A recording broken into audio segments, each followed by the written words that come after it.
right, guys, welcome back. Now, No, we're I took them off on purpose because I wanted to make it like a big intro thing.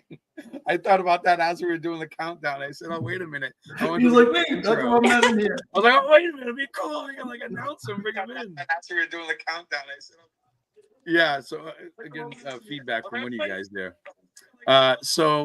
Anyways, welcome back to the stream. It's our usual Wednesday night stream here with Oscar, the Disney streamer, and Lynn, and everybody else. And as I mentioned, as you saw in the thumbnail, one of you have your again feedback from one of you guys there. As I mentioned, as you saw in the thumbnail, I like hearing myself. One of you have your again feedback. Lynn, is that you? As I mentioned, as you saw in the thumbnail, I like hearing myself. One of you have your, There you go. There you go. Gotcha. She probably had the iPad on. Yeah, I did. I'm a rookie. It's okay. I just have to get a new laptop. We're all rookies. All right. So as you saw in the on the thumbnail, we have a very special guest. Now, obviously, most of us, we all started a part of this group anyway. We all started on Periscope, and so we remember Periscope, and we miss Periscope because Periscope was a great place to go and look for Disney streams, and right, that's how we all met, right? Yeah. And yeah, right. It's go on the map and everything. And so one of the biggest Periscopers, Disney Periscopers, anyways, actually his handle was WDW Scope, and he is a special guest today. So let's bring him on. It's our good friend Jeff Hennon, WW Scope. Hey. Jeff, look at you. Hey, Jeff. Great to see you, my friends. Hello there. Howdy. I'm Great to broadcasting see you. from 1996. You can see my background there. The birthday cake. You know, everyone poo-poos the castle cake. I loved it. I thought it was I did amazing. I too. wish they did it I did every too. milestone. Thank you, Lynn. All right. Really? That's most people don't like it. That's interesting. I understand the argument. It was if you were there for a once-in-a-lifetime trip, or like my cousin got married at the wedding pavilion at Grand Floridian in 2005, and in the wedding chapel, it perfectly frames the castle, right where you stand at the altar with the husband and wife. And if you had the castle cake in that picture, I could see maybe. But, and we'll go into this as we discuss, but being a lifelong Central Florida native, for me, I'm all about change in the parks, what's new, what's different, using those as milestones and weird things like that, or when they TP'd the castle for when they opened Stitch. I love stuff like that. Nowadays, what you can do is with AI or whatever, now you can superimpose right over the castle. So if that was the case, those people can superimpose the real castle without the Well, next year I think they're doing like a scratch and sniff. So you go up to scratch and sniff what the castle felt like a couple of years ago. Before we take it off, I wanted to point something out right now. It's 9 p.m. I don't know what the park hours are today for Magic Kingdom. Is the park still open right now? I think so, right? Okay, they're open till 11 tonight. I didn't know if they had a party. But let's go around the world. And I want to point something out. So this is probably the first time since February this is the case. And that is Anaheim, currently 65 degrees. Tokyo, 75 degrees. Shanghai, 75 degrees. Hong Kong, 81 degrees. Paris, 64 degrees. But beautiful Bay Lake, Florida, Magic Kingdom is currently the coldest castle park at 62 degrees. Oh, wow. No, Yeah, how about that? No, thank you. My wife likes it. I'll tell you that right now. 47. That's amazing. Hey, before we get started on the discussion, Jeff, just you of course you were a great team with Mary Ellen back in the day. So I just personally want to wish my condolences to you in the loss there. Yes. Yeah, it was just reached. It was just less than a month ago. It was the 2-year anniversary of her passing, and it's one of the reasons why I retired WDW Scope. I feel like a couple of things killed our blog. It was the end of Periscope. Going to Twitter really wasn't that great. The COVID shutdowns, and then the way I looked at it, it wasn't WDW Scope was very specific. It wasn't me. And it wasn't her, it was us. We had the same account on both our phones. There were times where she'd be in Frontierland live streaming, and I'd be in Fantasyland or Tomorrowland live streaming, and we'd have multiple streams going on the same account, and we always considered you didn't know who you were going to get. Sometimes it was me who was more about the rides and the imagery, and she was very much about the chat and the engagement, and it was a real two-handed thing, and that's why I may eventually go back to doing Disney videos. For a while I had a podcast called Disney Space with my friend Mark, where we did armchair Imagineering. He hates the term armchair Imagineering because he's an actual engineer and he only has a standing desk, so he never sits down.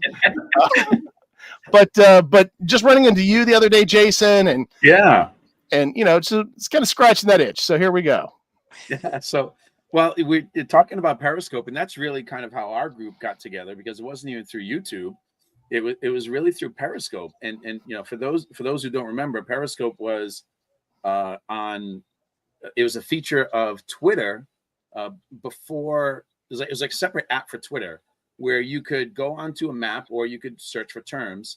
But my favorite part was going onto a map, search any part of the world, and look for those little red dots. And those dots were people who were live streaming from wherever they were, and that's how we would find people streaming in Walt Disney World at that time. And this is going back, when did we start with that? I started out maybe 2015, 2016. I don't remember. It's right around the same time for me too. 2015. Yeah. I think it was. The app launched in 2014. I started it in 2015. When I registered, I used my personal Twitter account originally, and I did like 5 or 10 streams, and I would get 20, 30 viewers. I was like, oh, this is kind of fun. And then I thought, well, what if I made a dedicated channel to it? And I remember my first stream on the channel was right in front of Epcot, right there at the dedication flag and the flagpole, and just took it off from there. Jeff, I remember one of your streams in particular from Epcot, and it was the train, and you had the title on train derailment. And I remember people were going into your scope thinking that was an actual train derailment. Oh, it was the little railroad journey. Yes, that was probably one of the best ones that I've seen. People thought it was an actual accident of a train. You were clickbaiting people, Jeff. Way back in the day, doing the clickbait. That's right. Oscar, what do you remember about Periscope? I don't know. It was so high then. No.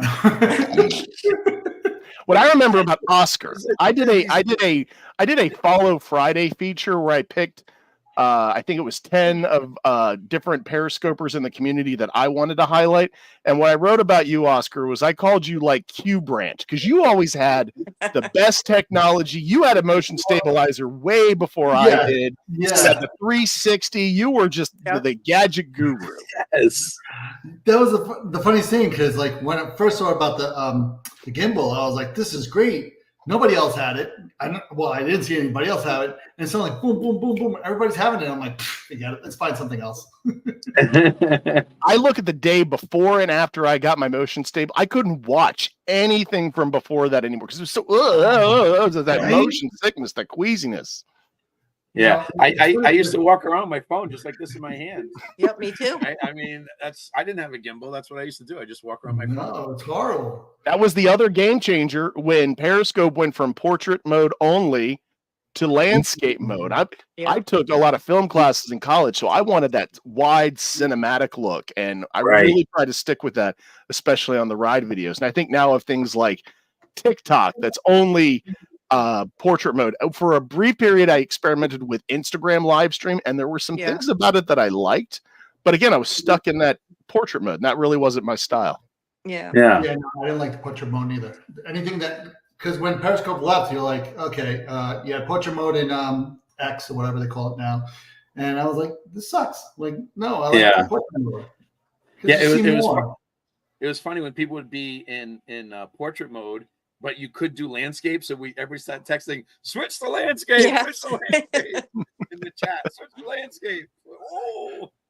Tim was like, let's just make a new app. I thought about making a new app after that. I thought about it. I'm like, there's so many different things you had to do. You had to get certain privileges with music. It was ridiculous. I'm like, forget it.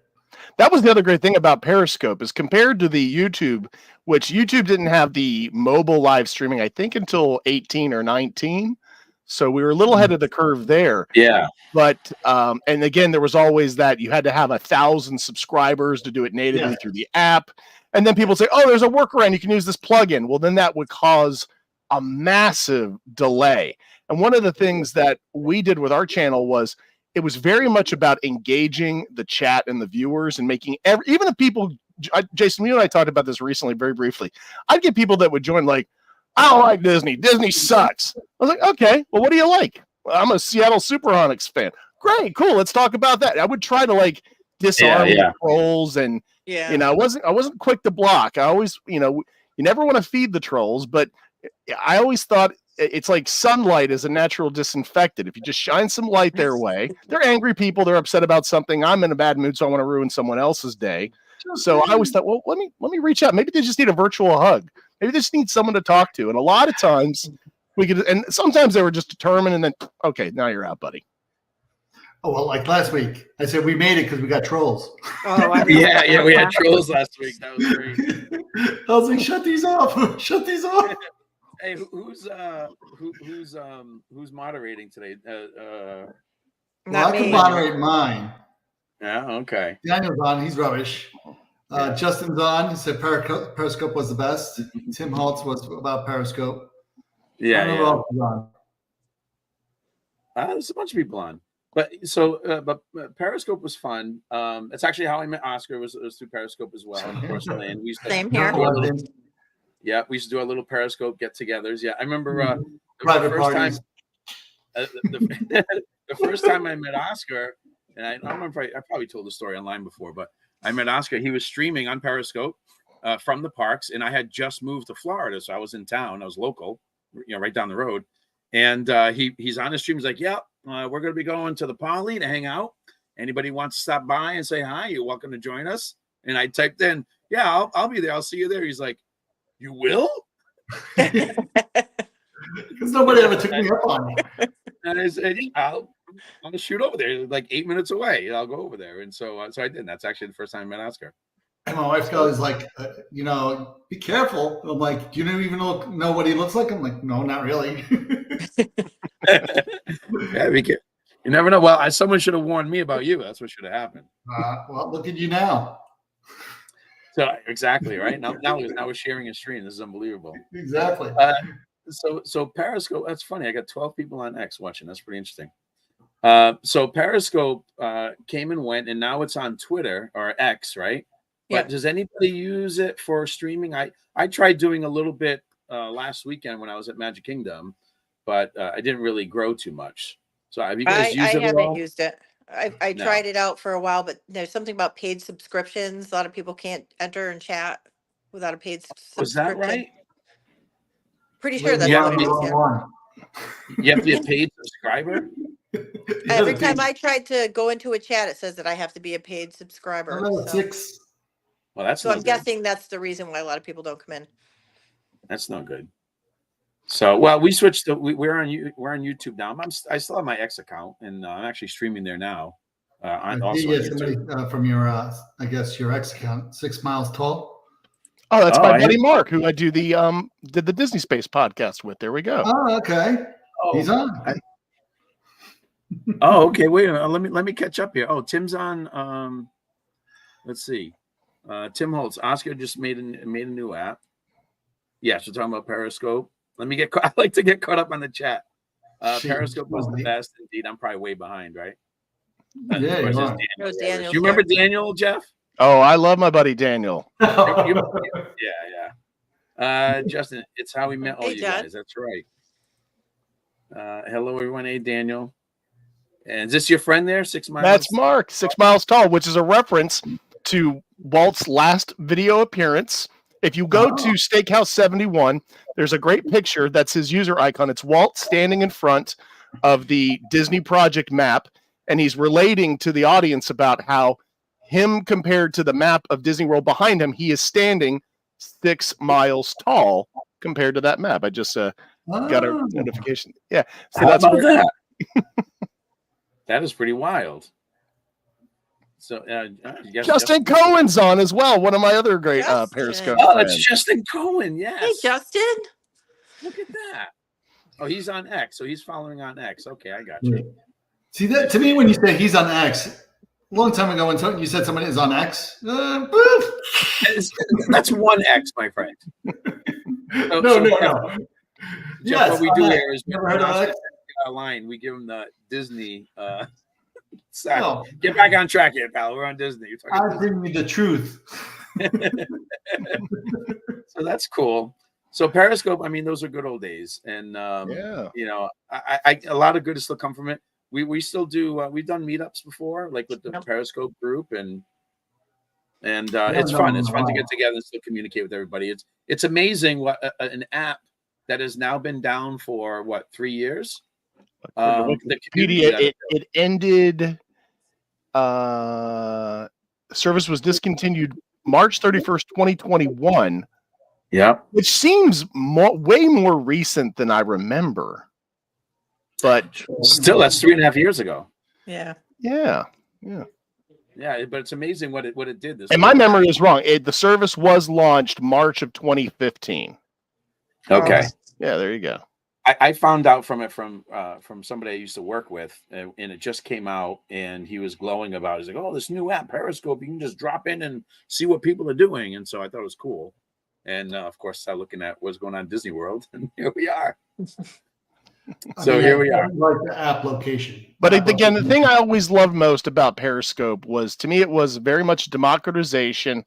There was a verification system. I submitted because I met the subscriber. I think I was brought in at like a silver or bronze level verification. And one of the things I liked about that is if I wouldn't have joined someone else's chat, like who was it? The Dilbert guy, Scott Adams, used to do his coffee talks on Periscope.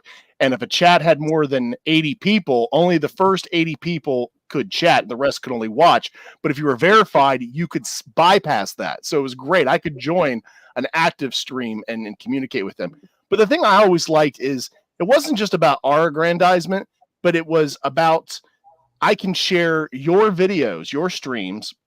Yes. And people following me would get those notifications the same. So if Jason was out there, if Oscar was out there and I liked what he was doing, I said, "Hey, I want my people to see this." So you end up becoming, it became like a network or a family. Like, hey, this is someone who I want you to check out.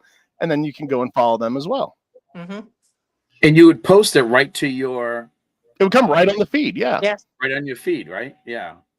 And again, the best feature was users could go to that map and it would have that geolocation, because you'd have people from, again, I always tell the story. My friend John, he was from Tasmania, which is the small island below Australia.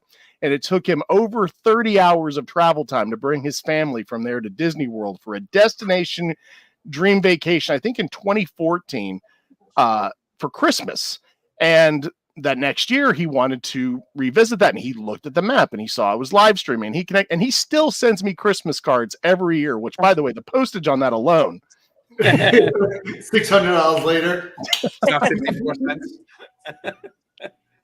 Yeah, no. and there's a lot of other people too that we still hang out with, like Mary Wall. Love Mary. And of course I will call Mary Wall out on this. Another woman like my wife named Mary from Louisiana, New Orleans, and she would always introduce herself on the streams to Mary Ellen, and she's like, "Yeah, Mary, I know who you are. We've talked." She's always so polite. "This is Mary Wall." "Yes, I know who you are." Do you all remember when Mary was on and you saw her go? Oh, I don't remember. Off the carousel? On the carousel, yeah. Yeah. Oh, no. A little too much. Yeah. What? Yeah. You didn't see that? The Magic Kingdom? Yeah. I don't remember that story. Yeah, she had a big bump on her head from that. Oh my gosh. She was live, and so you see the whole thing just go whoop. It was always my biggest fear. I would be live streaming some ride like Splash Mountain or Space Mountain, which Space Mountain was more of a theater of the mind or the audio because you couldn't really see much, but it was just kind of cool to be able to do it. but I would drop my phone, but it would still be on. So it runs for the 3 hours till the battery runs out. Everyone would be making fun of me for, hey, Jeff lost his phone. Never happened though. Never had any phones lost or damaged in all the years of doing it. I know, right? Yeah, I'm surprised nobody else ever came up with a feature like the map feature that Periscope had ever again. Like nobody does that. Right? YouTube has one. A map feature Yeah, that you can see where people are you can broadcasting see where from? people are, but it only works on laptops. Well, computers. You can't see it on your in your iPhone or your phone or anything like that. What do you mean? Like where do you find that? If you For look up YouTube? map locations for people who are live, it'll show you the map locations. For all apps or just YouTube? No, just YouTube. Where do you see that? Because when I was re-looking to see what I'm going to go broadcast on, which I love the map style, YouTube had it, but the only problem with it is that YouTube only allowed on laptops. I'm like, that's I don't ridiculous. see a map feature. Yeah, they had one.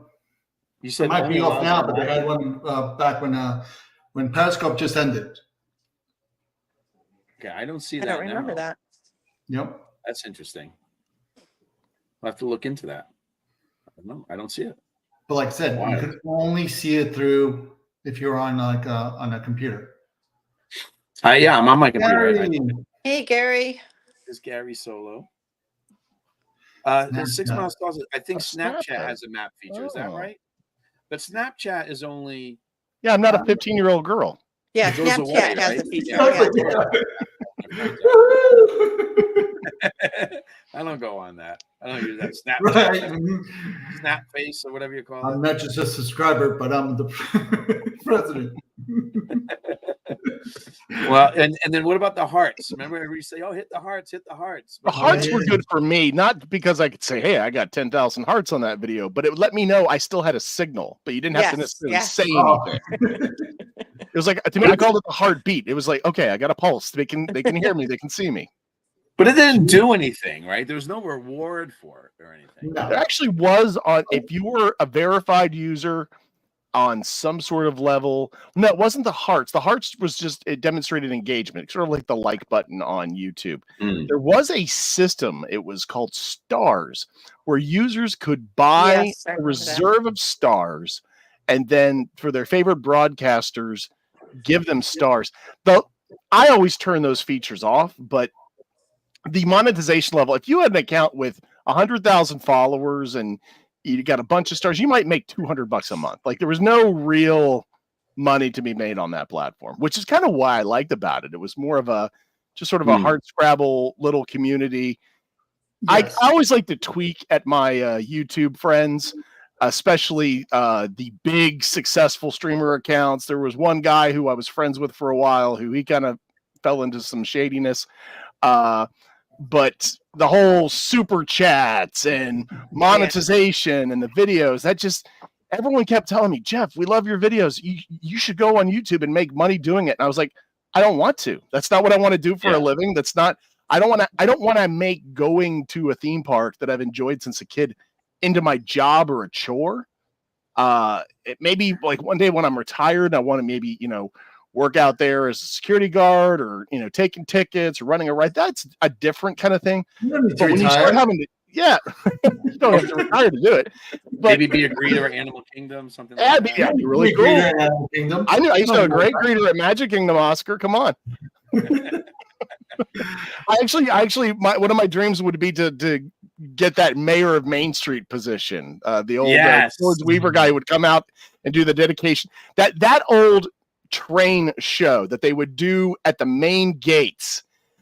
I miss that so much. I am not a morning person. I've always been a night owl. I go to bed at 2 a.m. most nights. And it's just how me and my family have always rolled. And I forced myself to become a morning person to show people how cool that show was. Getting up at 6 a.m. to drive down I-4 to get in front of Magic Kingdom like at 8:30, 8:45 to get a good spot. And they come out and did a killer show that most guests never saw. And it was amazing. And Mr. Weaver would come out and he would greet, and there would be the family of the day that would arrive on the train, and they were up there with me. And the show they moved to the castle is just not as good. I totally get the logistics reasons, the capacity reasons, the security concerns. It's just one of those things that's lost to time that I love that show. But they could have, and I maybe I'll rant a little bit, but yeah, they could have incorporated a lot of the theme of that show onto the new stage show. Yeah.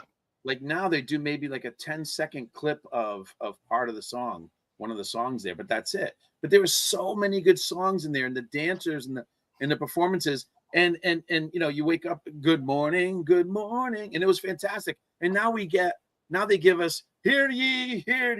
Like I know you're the castle in Fantasyland, but give me a break, dude. Hear ye. Like what happened? Good morning, like starting the day off positive and fun, and this is what they give us. My wife would always want to be the first one there. So we get to Magic Kingdom, we'd be up in front. We would never get to see the show because you're all the way in front. Yeah. You would have to be in the back to see the show. I mean, you were packed. You were like this, and you're like, waiting. I'm like, and sometimes I got annoyed at the show. I'm like, all right, enough. I'm getting tired of all these people around me. I want to get in. Yeah, I think the opening show was quintessential Disney, and I think they dropped the ball on that one. Now it is what it is. You got the characters coming in. I mean, you got all of them coming on the train. I mean, it was a whole thing it was a visual part that made you start the day like, oh, there they are. This is the big thing. I'm here.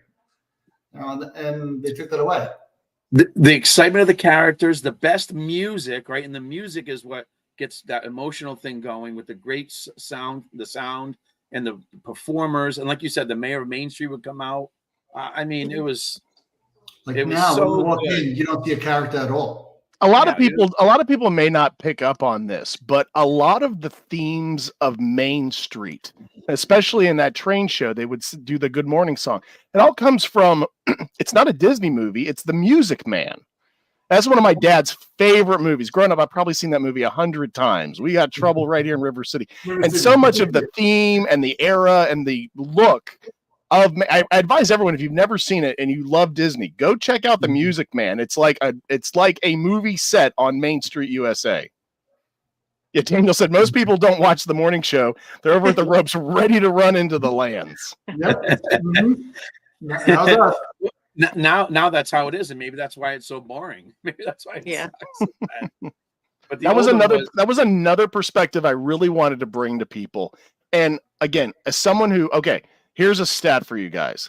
The first time I ever went on Rise of the Resistance, the ride went down and then it went back up, and there was some sort of glitch with my MDE account, and it lost my boarding pass. I legitimately had one that morning. It was the first Saturday the ride was open, and they lost it.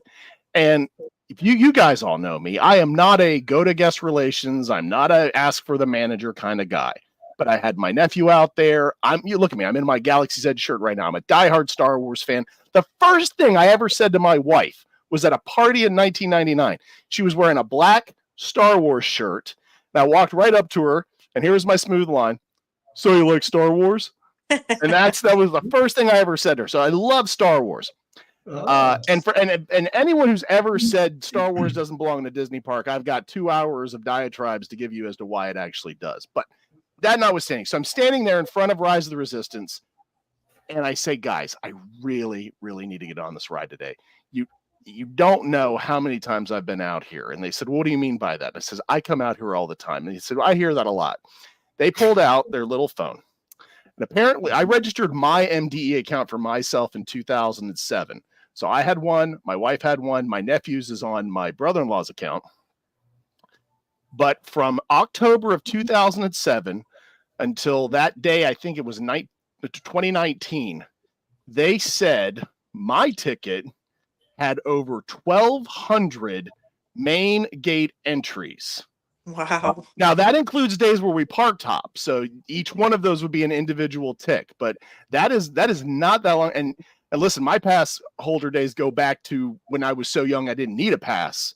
And then my mom's got the whole collection from the 80s when they used to take your picture at the Ticket and Transportation Center. In fact, if you give me 1 second, I can show this with you guys. I love to show this to cast members because it just blows their mind. But this is it was called the Florida Resident 3-Season Salute. Oh my gosh. From 1987. They took your picture right there at that large bathroom area at Ticket and Transportation Center on the way to the ferry boat. And if you lost your pass, you couldn't go to guest relations and have them print out another one. That was it. You lost your pass. You lost your key to the kingdom. So my family held on.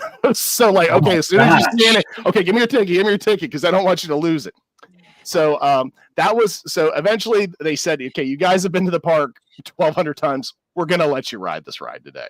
I was later on a VIP tour with a friend with the plaid vest tours, and they wouldn't let him on the ride. It still hadn't turned over to normal operations. So that's how tight it was to get on that ride back then. So that was the most, come on, do me a favor thing I've ever asked a cast member. Well, the funniest thing is that, being a cast member and working closely with guest relations, the stuff that they tell you, I mean, I don't want to go too far with this, but if they don't like you, don't expect anything.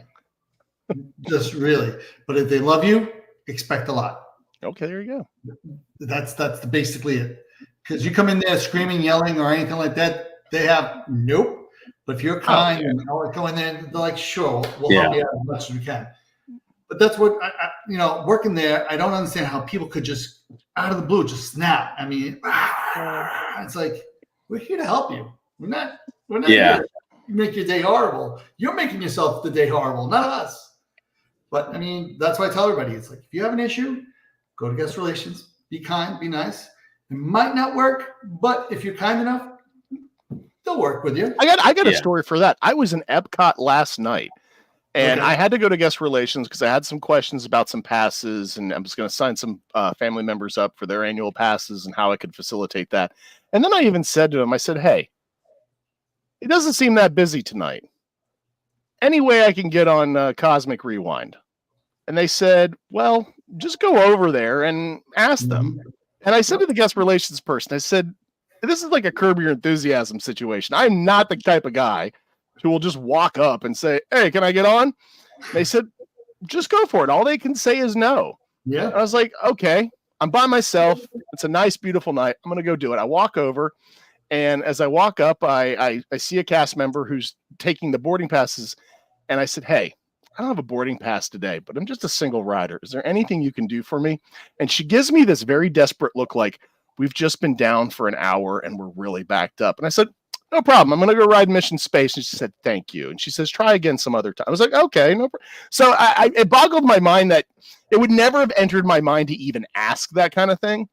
But, and even though it didn't work out, it seemed like if it really was a quiet night, go through, give it a shot. Yeah.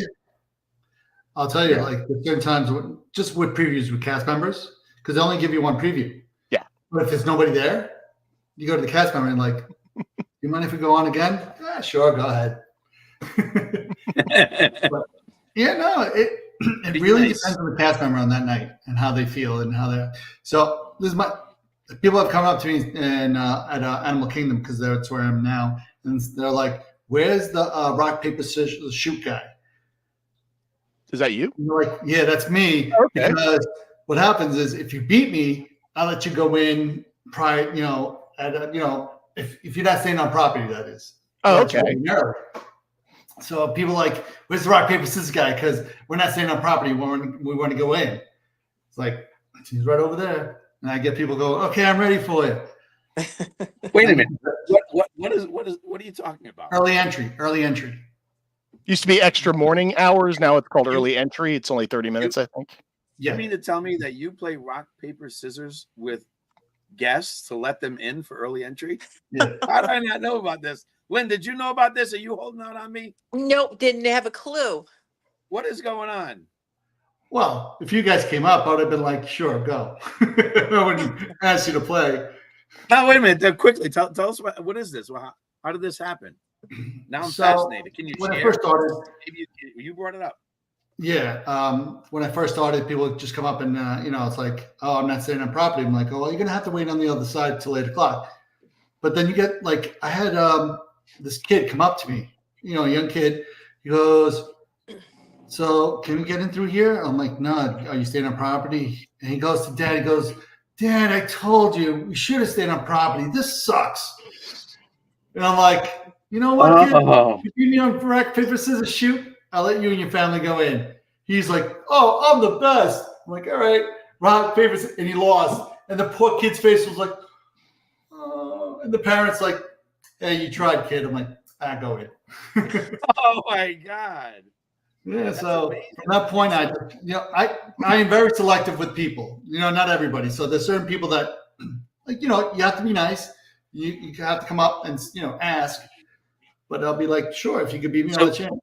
So that started spreading, and people heard about that. So, yeah, somebody came up to me. Well, said to one of the people working there, "Where's the rock paper scissors shoot this guy? I want to get in." That's crazy. Yeah. Touching back real quick on the extra morning hours or any extra magic hours.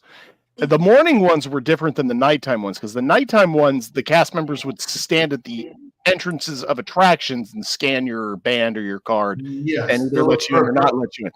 But in the mornings, this is back in 2014, 2013, the cast members would scan you at Ticket and Transportation Center for Magic Kingdom before you even went over, because that was back when security was in front of Magic Kingdom.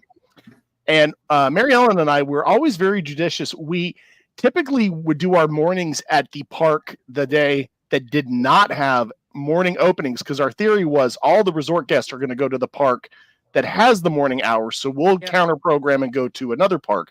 Well, we messed up one day and we showed up to Magic Kingdom and realized, oh, they've got the morning hours. And Mary Ellen was a LSU grad, big alumni. And I said, okay, watch this. And I looked around and I saw a family.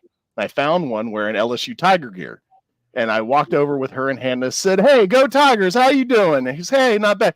Hey, she's from Alexandria. Where are you guys from? Oh, we're from up in Shreveport. Oh, Shreveport. How do you? And we'd start talking and then kind of walking in, and we're talking and walking. And then the patriarch of the family scans for their hotel room. And we just we didn't say we were with them. We just let the cast member believe we were family members, and we just were shown right in. And the whole time she said, we're going to get kicked out and banned here forever. No one will know. How would they know? How would they know? No, they wouldn't know. Because what happens is, like, you don't have to be staying at the hotel to go in, as long as one of your family members is staying there. Because if you're all coming in together, we're not going to say, we're all family. Come on. Exactly. We're all family. I mean, I've had one family come in, there was like 16 of them.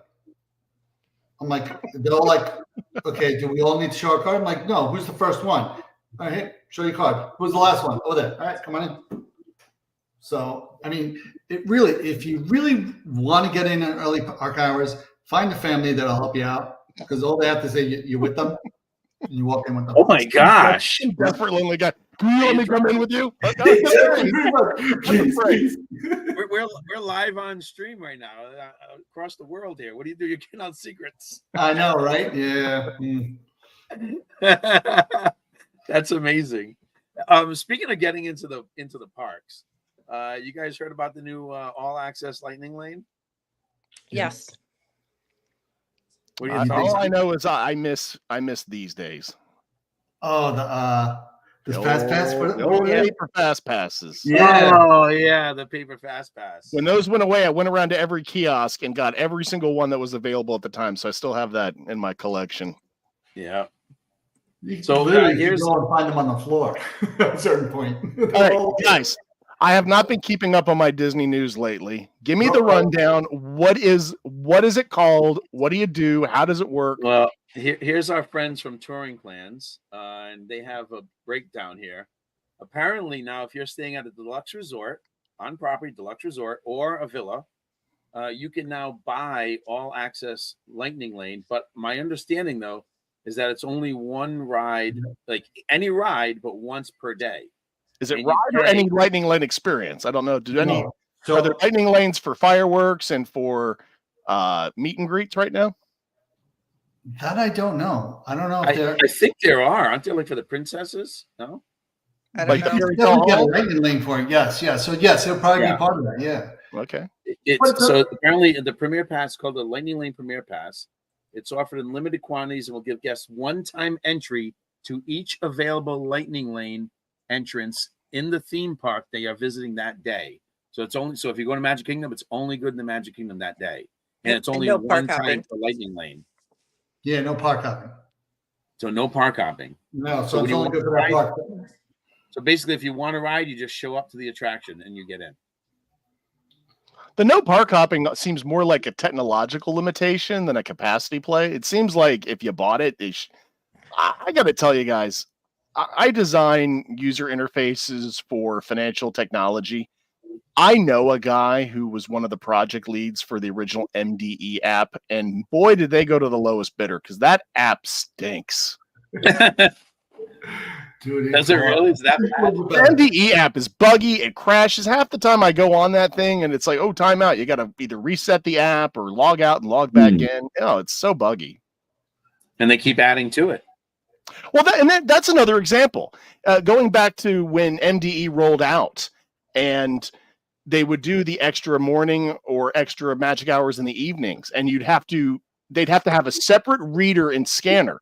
They couldn't network or do a V lookup on a table to say, okay, this person has a valid stay and they're a resort. I think they can now, but the rollout of like improvements and enhancements like that, it's a glacial pace. Oh my gosh. Well, look here. So here's some of the pricing. The prices range from $429? $429 per person. For Per one day. person. For one For day. one day. One park, one time ride on each ride. But that's Magic Kingdom. Obviously, that's a lot of money for one time. And granted, they have a lot of rides there. But still, if you're a but family you know what? of four, My thing is like, if I'm paying the $429, I bet be in front of anybody who just paid whatever the $15 a day to do the Lightning Lane. it's just Lightning Lane. But that's the thing point. is, if I'm paying that much, I better have my own line. You know, a separate Lightning Lane line. Yeah. Well, I think the difference is that with the Lightning Lane, you have to select a time, right? Whereas with this one, you don't. You just show up whenever you want. Whenever you want. So you pay $400. I mean, if you show up at 9 o'clock, you could be done with Magic Kingdom by noon. Well, if you got nine of your best friends, you get 10 people total. You can hire a Disney VIP tour guide at an average of $600 an hour. Exactly. And a minimum of 7 hours booking. And you are supposed to give gratuity. So gratuity is not included, but doing some back of the napkin table math, that would be about $420 a person.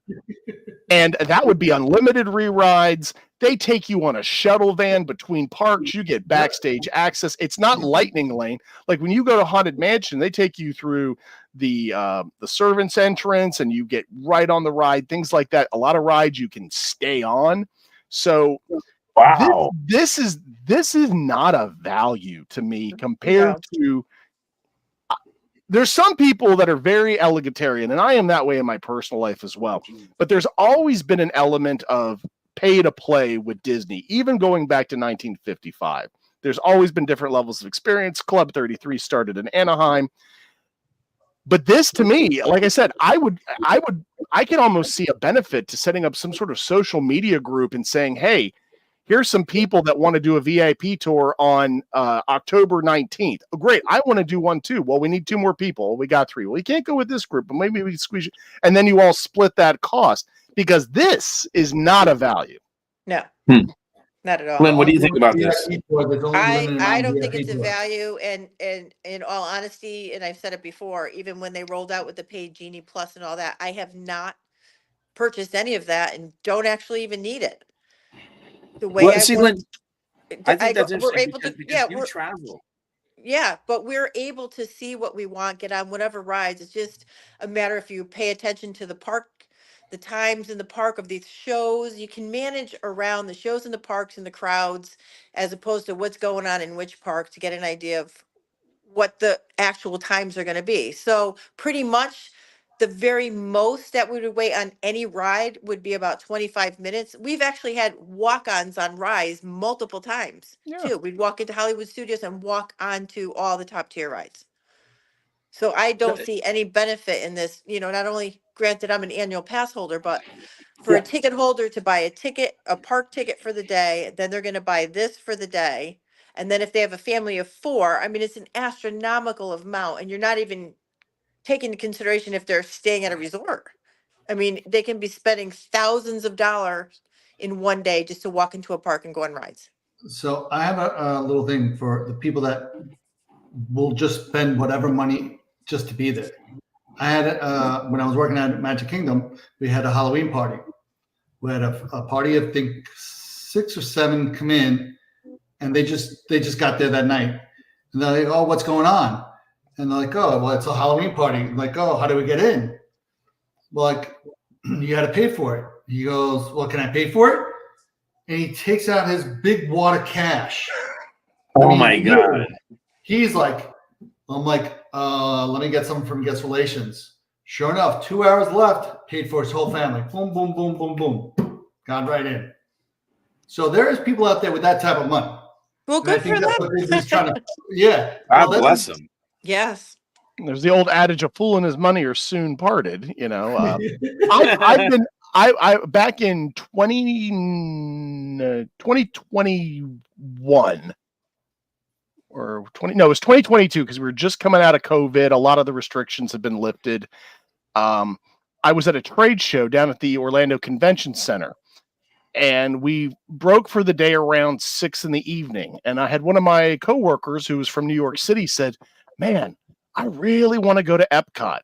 And I said, "Oh, they're going to close in less than 3 hours." And he goes, "Well, how long will it take to get there?" And I said, "Maybe about half an hour with traffic."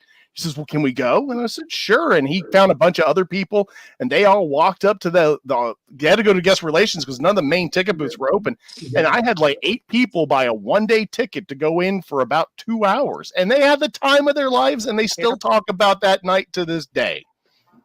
Guys.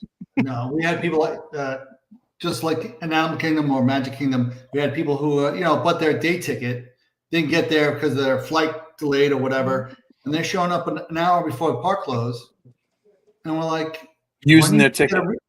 Just go get a refund and come another day. Nope. They went in for that one day. I mean, for that 1 hour. And they paid the full price, obviously. Paid the full price. Yep. Wow. And we're like, all right. See, what I find interesting about what Lynn said is that the rest of us, we're all local, so we can go whenever we want. Lynn travels to Disney, so why do you not pay for Lightning Lane? Because you can't go on any ride and whenever you want. You're coming here to visit once in a while. I would think that the Lightning Lane would benefit someone in your situation that has to travel there and you want to get in as many rides as you can. Is that not the case? No, it's not the case, actually, because the amount of times that we're actually down there, it's not once a year, twice a year. Sometimes it's anywhere between 3 to 5 times a year. So if the lines are up, we're like, well, next time. We'll just do it next time. And the nice thing about that is by not buying all this, it allows us more money, so to speak, to save for the next trip. So the less money we're spending, the more trips or for we actually have. Abracadabra. So I'm happy walking around, taking in a couple rides. I don't have to do everything. It's more abracadabra money, right, Lynn? Absolutely. Fruit salad. There's another perspective There's another perspective I want to give. And while Lynn is not a local, she's what I would refer to as a regular. She knows the drill. She knows how to manage the crowds. If she doesn't feel like going to Fantasmic, she knows lines like Rise of the Resistance are going to have a much lower wait at that time. So when you kind of know those kind of patterns.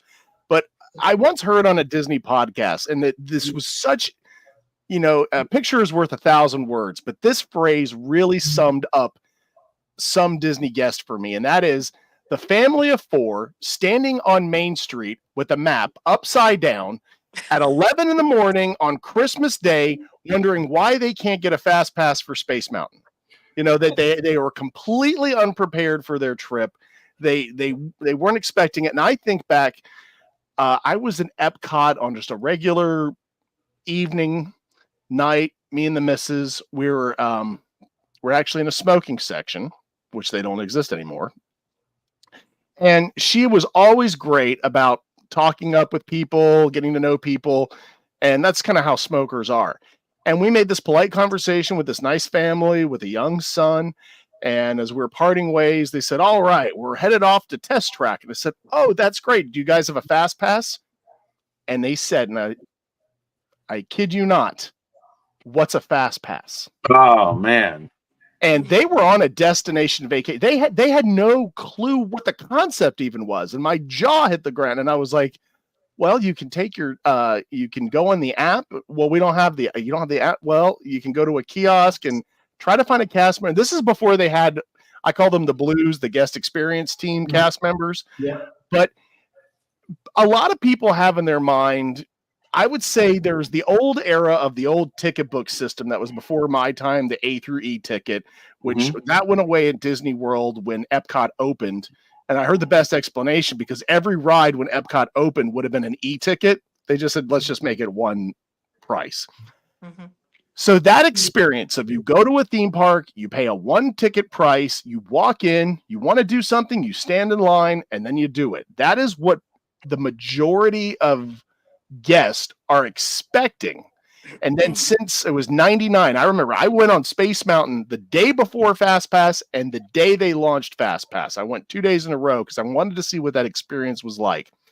And it was pure chaos. There was screaming. A few years later, I was in line for, again, Space Mountain, where you have the one side just going out the door and the other line, the Fast Pass line, completely empty. And I'm walking down the Fast Pass line, and in front of me is this kid, probably about 10 or 11 years old.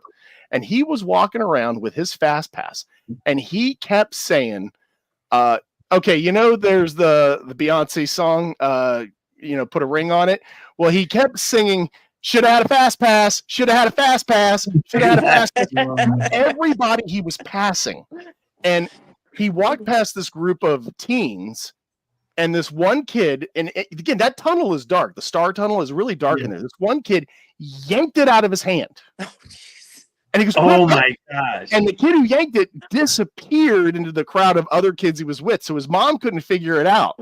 And his mom was like, well, you shouldn't have been taunting people. I'm standing behind them when this is happening. So then we get up to the merge point, and they said, okay, and this is back when it's paper Fast Pass. And the cast member said, all right, we need your tickets. And the mom had hers, but she said, oh, my son lost his. And they were basically like, well, sorry, you have to go in the standby line. And she wasn't just going to go by herself and leave her kid. So they had to do the walk of shame out the line because of that.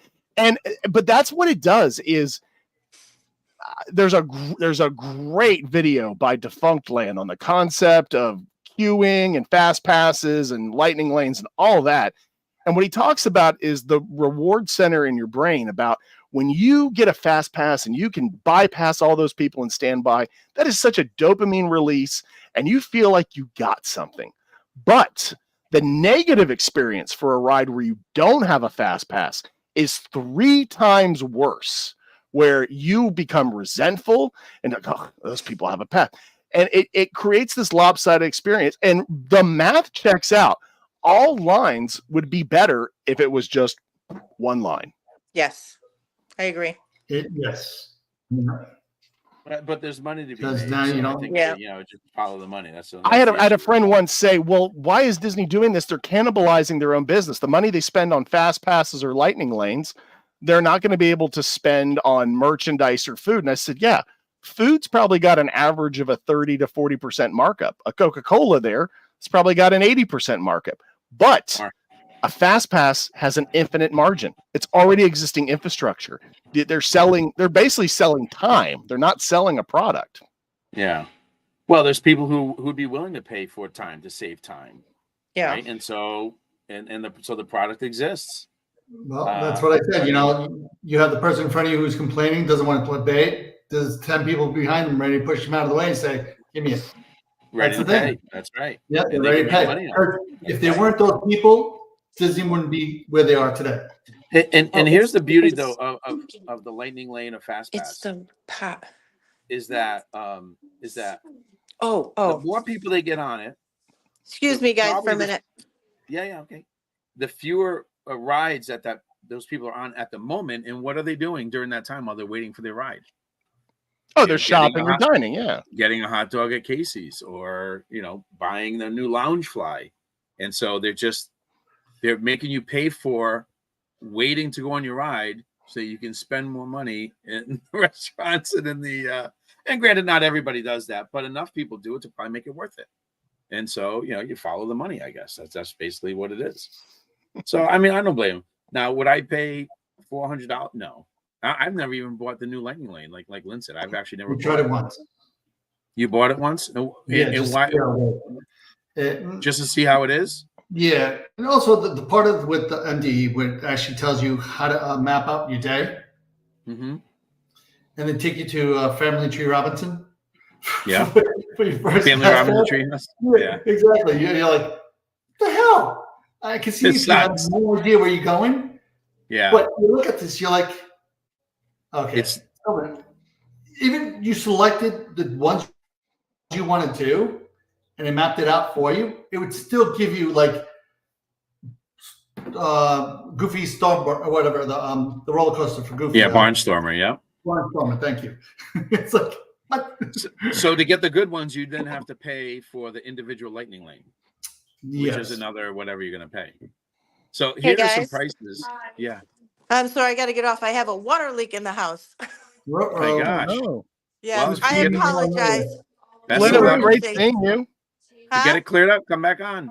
Okay, thanks. All right. Bye. Yeah. Well, I was saying, like, here are the prices. Obviously, Animal Kingdom, and you can avoid the $129 price if you play rock, paper, scissors with one of the guys at the gate. You can avoid the price. And then there's You still have to pay for the lightning lane. You're not avoiding that. and there's Epcot is $169 to $249. Hollywood Studios $269 to $349. Again, these are all plus tax. And then, of course, Magic Kingdom with the most attractions. So I kind of get that. Animal Kingdom, really a tough sell unless you're. Yeah. And again, you can only go on the Flight of Passage once. It's not like you can go over and over. Right. Again. Right. And that's with the impending closing of Dino Land. You like that transition, Jason? you're gonna lose one major attraction and one minor attraction on that list. So what do you really pay? That Kilimanjaro Safari? I tell people, if you don't even like theme parks, but if you're an animal nut, there's drive-through jungle experiences all throughout the country. There's one down in St. Pete that's really popular.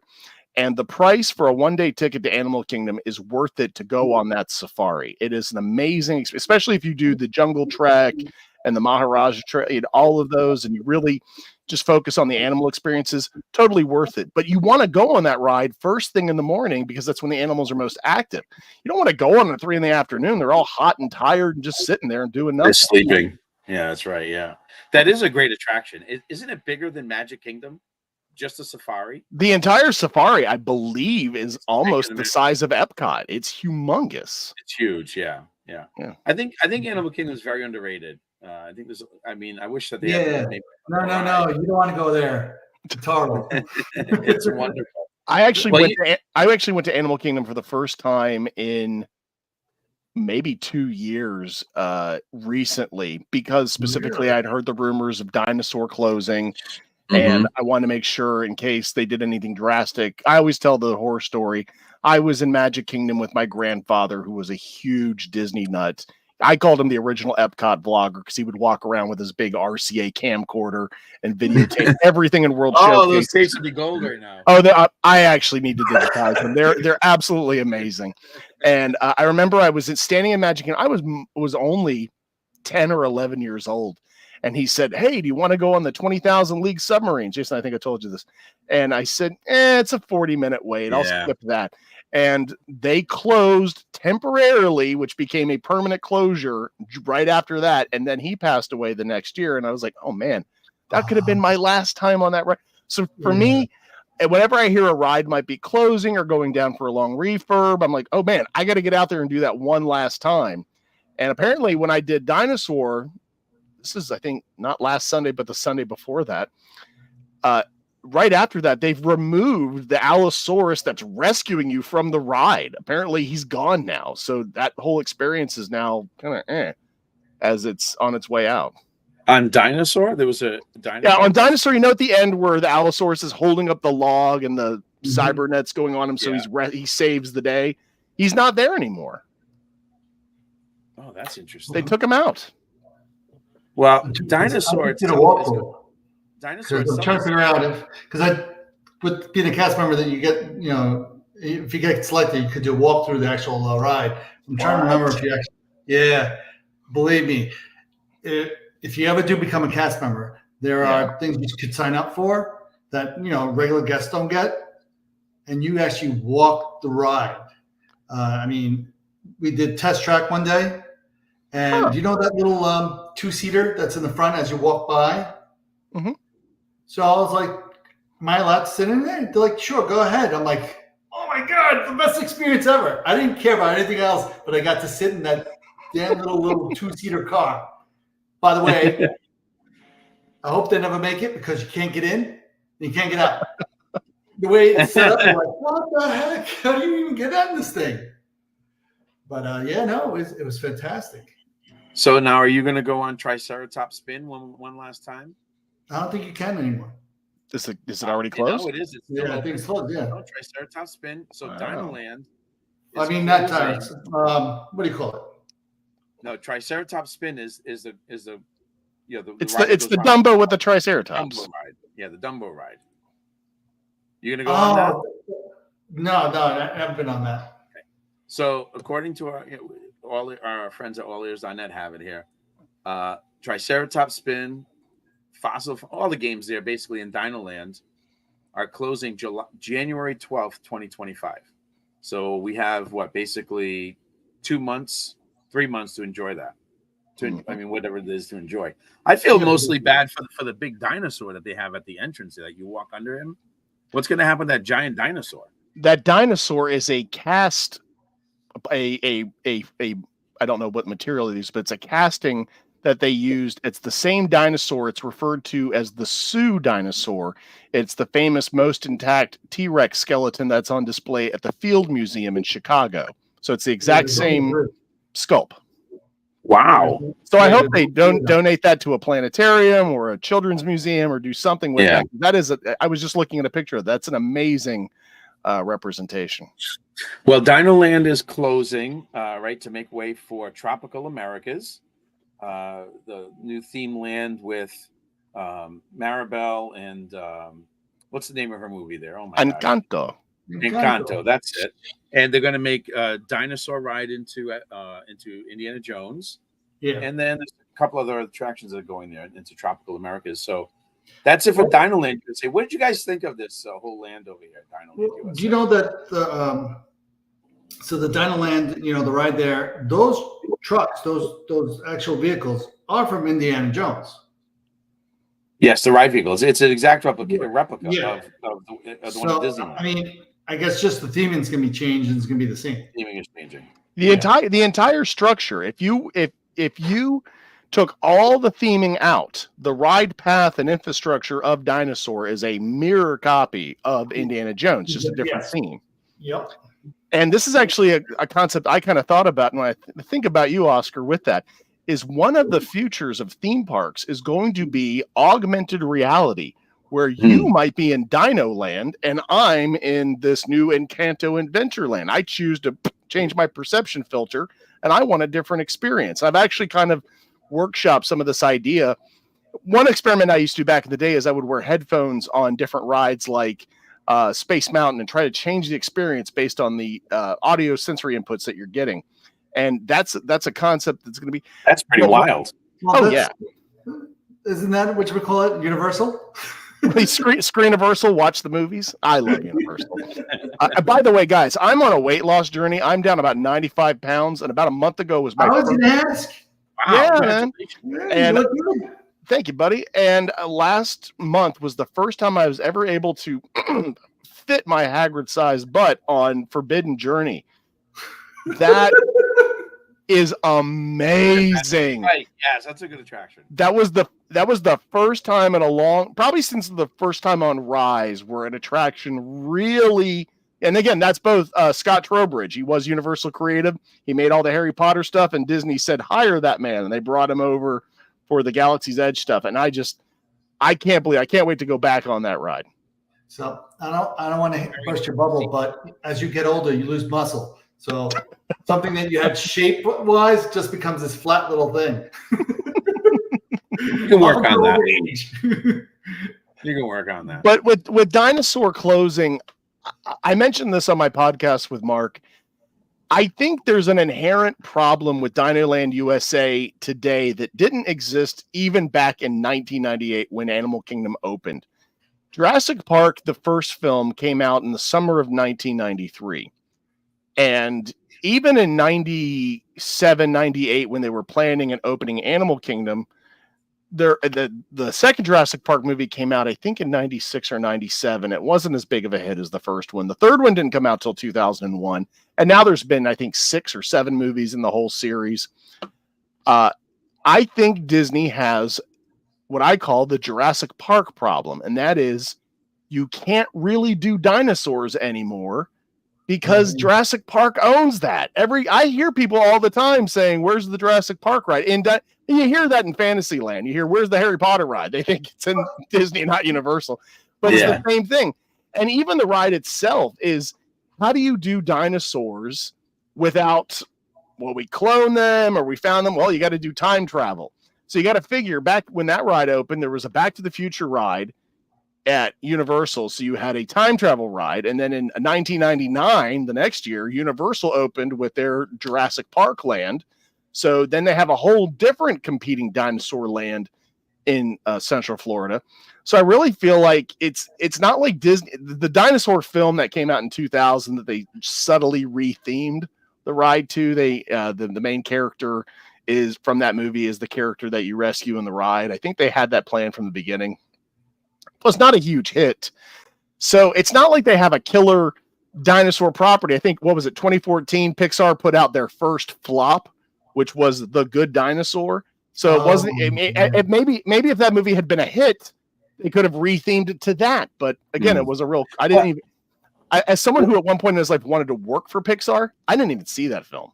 So, I mean, that's how bad that was. Well, to that point, though, isn't there something to not necessarily having to have every attraction be part of a movie IP, right? What's wrong with coming up with or keeping attractions that are just specific or imagineered, new, like Spaceship Earth is? But like okay, that's the Six Flags. Huh? Does everything have to be IP?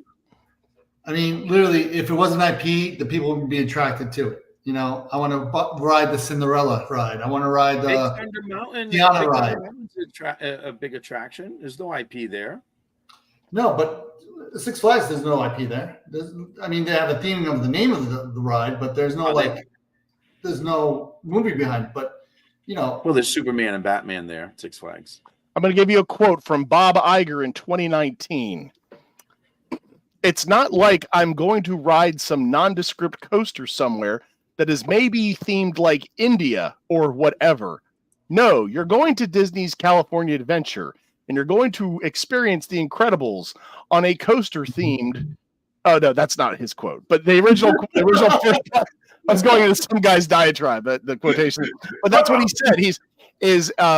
Iger famously, when he took over, actually it was before he took over, when they opened Hong Kong Disneyland, they did a parade, and the classic Disney characters like Mickey, Donald, and Goofy got polite applause. And then when the Pixar characters showed up, the crowds went nuts. It's because the Hong Kong audience was not raised on the Disney canon, but had seen the recent Pixar films like Toy Story and Bug's Life.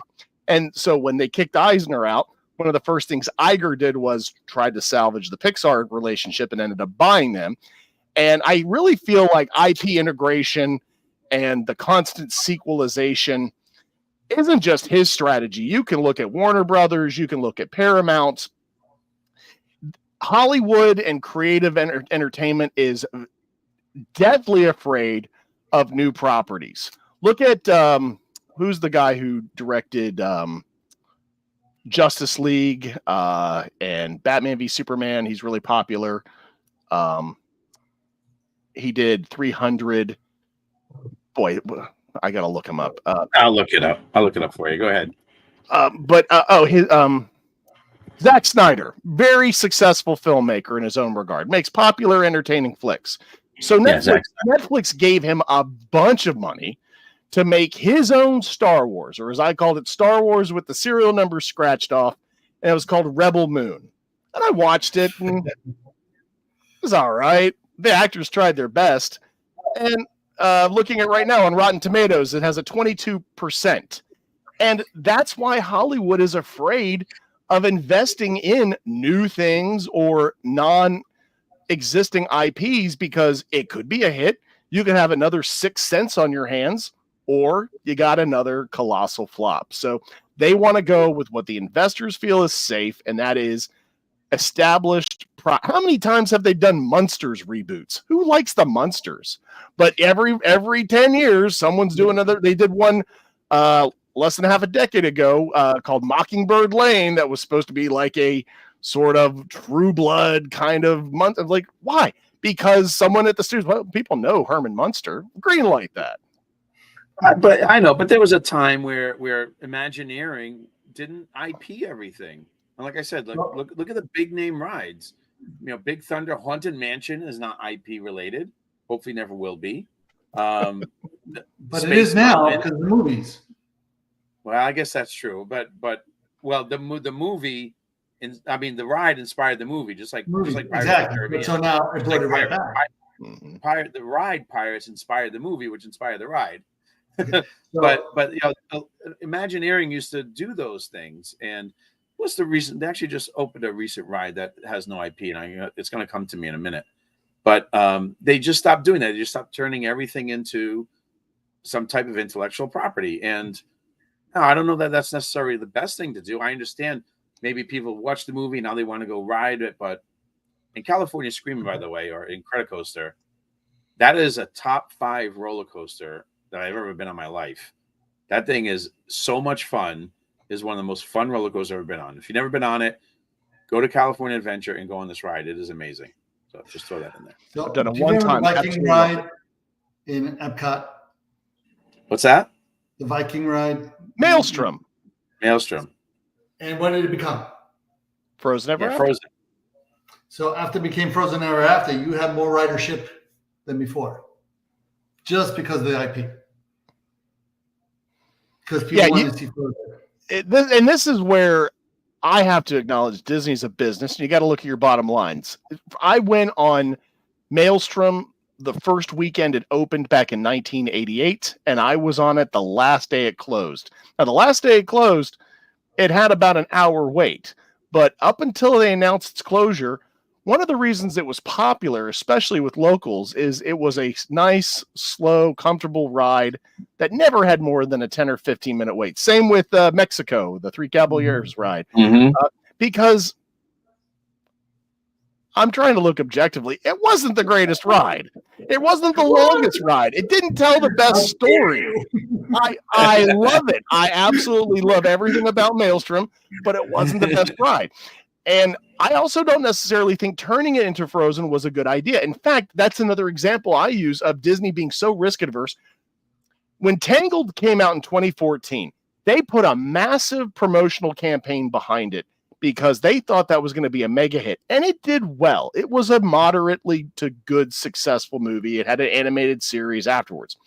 Before Frozen came out, they weren't certain it was going to be a hit. At one point, they were going to scrap the big Let It Go musical number, and they said, no, let's keep that in. And when it came out, you cannot deny. I don't think I've ever seen the movie all the way through. I saw part of it on flight once, and it's a cute movie, and I get why it's popular. But this is my prediction. This is what I say is businesses, corporations, you can't predict what's going to be a hit and what's going to resonate. They have to put stuff out, and sometimes it will connect, and sometimes it won't connect. I don't know why they built a Tron coaster. I'm sorry, that movie's terrible. The original Tron movie, Okay. I think the one that later came out, it's beautiful. There's some decent performances, but it's boring. I am so bored by it. But because they're so risk averse, they can't build futuristic space coaster. It has to have that IP connected to it to get the money people. I don't even blame Imagineering. They're not calling the shots. No, of course not. You put a theming behind it. It's the family who love their kids and the kids who want to see it, so they bring it along, and it just becomes a piece of a memory for somebody because now they're connected to something else. So that's, it's like, hey, let's watch Frozen. Do you remember when we went on the Frozen ride? There you go. Boom, boom, boom. This is also my theory about the terrible remakes, like the Lion King one, or anytime they do the live action one. Yeah, anytime it wasn't live action, by the way, because it's CGI. Yeah. But they call it live action because it's photorealistic. I actually believe they make these terrible remakes on purpose, so the kids will see the new one, and the parents go, the original was much better. Oh, was it? Well, let's watch the original. And then they watch the original, and then the kids say, oh, that was pretty good. Did you like the original or the newer? And now doesn't matter if it's good. The family's talking about it, and the conversation's only in the Disney ecosphere. Well, now with Dinoland going away, everything that's going in new is all IP. I mean, all of it, right? Encanto, right? Indiana Jones. I'm just waiting for the food from Encanto. What food they're gonna have in that area? Oh yeah. Oh, you're gonna be Colombian food, man. I'm there. I'll be there every night. Yeah, well, you're gonna be a harsh critic of that. Yeah. You're gonna go in the Casita, the Encanto ride. There's gonna be a ride there. You get to see Antonio's room. Am I correct in the rumor that I've heard that the Encanto ride is going to be similar to Hong Kong's Mystic Manor? Oh, I don't know. That's what I heard. The trackless system. Cool. Because that you're going through a house as well in different rooms. So it makes sense because it's all about the family and their big estate. Well, what's interesting about what they do over there with those trackless rides that they don't do here for some reason is that they actually use projection mapping on the floors. Yep. So as you're on these rides, even the flooring is themed. Whereas here with Mickey and Minnie's, actually it should be called Goofy's Runaway Railway because it's actually his railway that's running away. Goofy's Runaway Railway, or Rise of Resistance. There's no theming on the floors. It's just black floors. So and they don't do that in Hong Kong and in Tokyo. So hopefully they do that here. Did you know that they use projecting mapping? I mean, I know I've watched ride-throughs of videos, but I didn't know that specifically. That's amazing. Yeah, so it's pretty cool. So hopefully they do that here. See, so you didn't realize they'd hire Jason with his crayons and go on the floor and start drawing. That is something I noticed on Rise of the Resistance is you can start to see the wearing on the floor of where the ride vehicles have constantly gone. So they'll have to bring out the polisher or the buffer to fix that eventually. Well, wouldn't some projection mapping cover that up? It should. Yeah. So Big Thunder Mountain's closing for a year because they're getting ready for the new land. They're taking down Tom Sawyer's Island. And thank you, Diane. I agree with you, Jason. I agree with Jason too. Yeah. Crayons, yeah. Him drawing there. Exactly, yeah. They can make an Epcot Switzerland right now, and guess would flock to it? Switzerland, huh? Maybe. I don't know. So so Big Thunder is going to be closing for a year. They announced that, right? And what was the other one that's closing for a year? Something's closing for a while. Let me see. Maybe I don't remember. Anyway, Big Thunder's closing for you. You're gonna miss that? Are they gonna retheme it and put an IP in that? I saw a photo. I was looking for it earlier. I couldn't find it, but I saw a Photoshop earlier on Twitter where they took the front train apparatus on Thunder Mountain and made it Cars themed. Dear. You're riding like their cousins. The trains are taking you through. Yeah, I think I don't know. Big Thunder, if they ever messed with that, maybe improve it somewhat, like they did in California and Disneyland is cool. But if they ever messed with it, Big Thunder became an icon. So people would go nuts.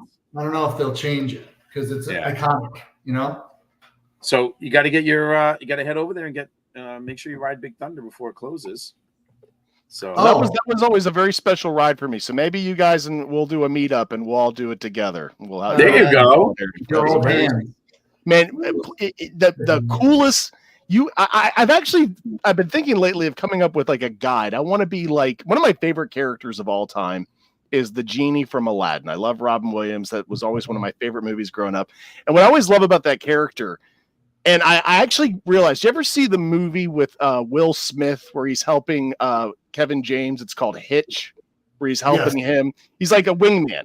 Yes. And that's what the genie is. So I feel like that's why they cast him as the genie in that remake, because that's what the genie does. He's Aladdin's wingman. I'm going to make you look good. We're going to get you out there. We're going to get you the princess. So I've always loved that character, and I've always liked that attitude. I want to write a book about how to tell guys, here's how to take a girl to Disney World and how to do it right. And one of the best things you can do is, man, you plan on getting on Thunder Mountain while the fireworks are going off. Oh, that is a transcendent experience to be on the main lift hill outside and they're going off. Isn't that good? You never did it? If you've never done it, you got to do it. Maybe I have. You got to do it. Being on the ride while the fireworks are going on? Yeah, well, because they're clear right in the sky. I mean, you're like literally, and you're not going fast because you're going up. Yeah. But there's also a part where the castle itself is the shape of the rocks. Well, the rocks are the shape of the castle. Yeah. So, well, next time you're there, make sure you go on Periscope and. Periscope. Yeah, that's it.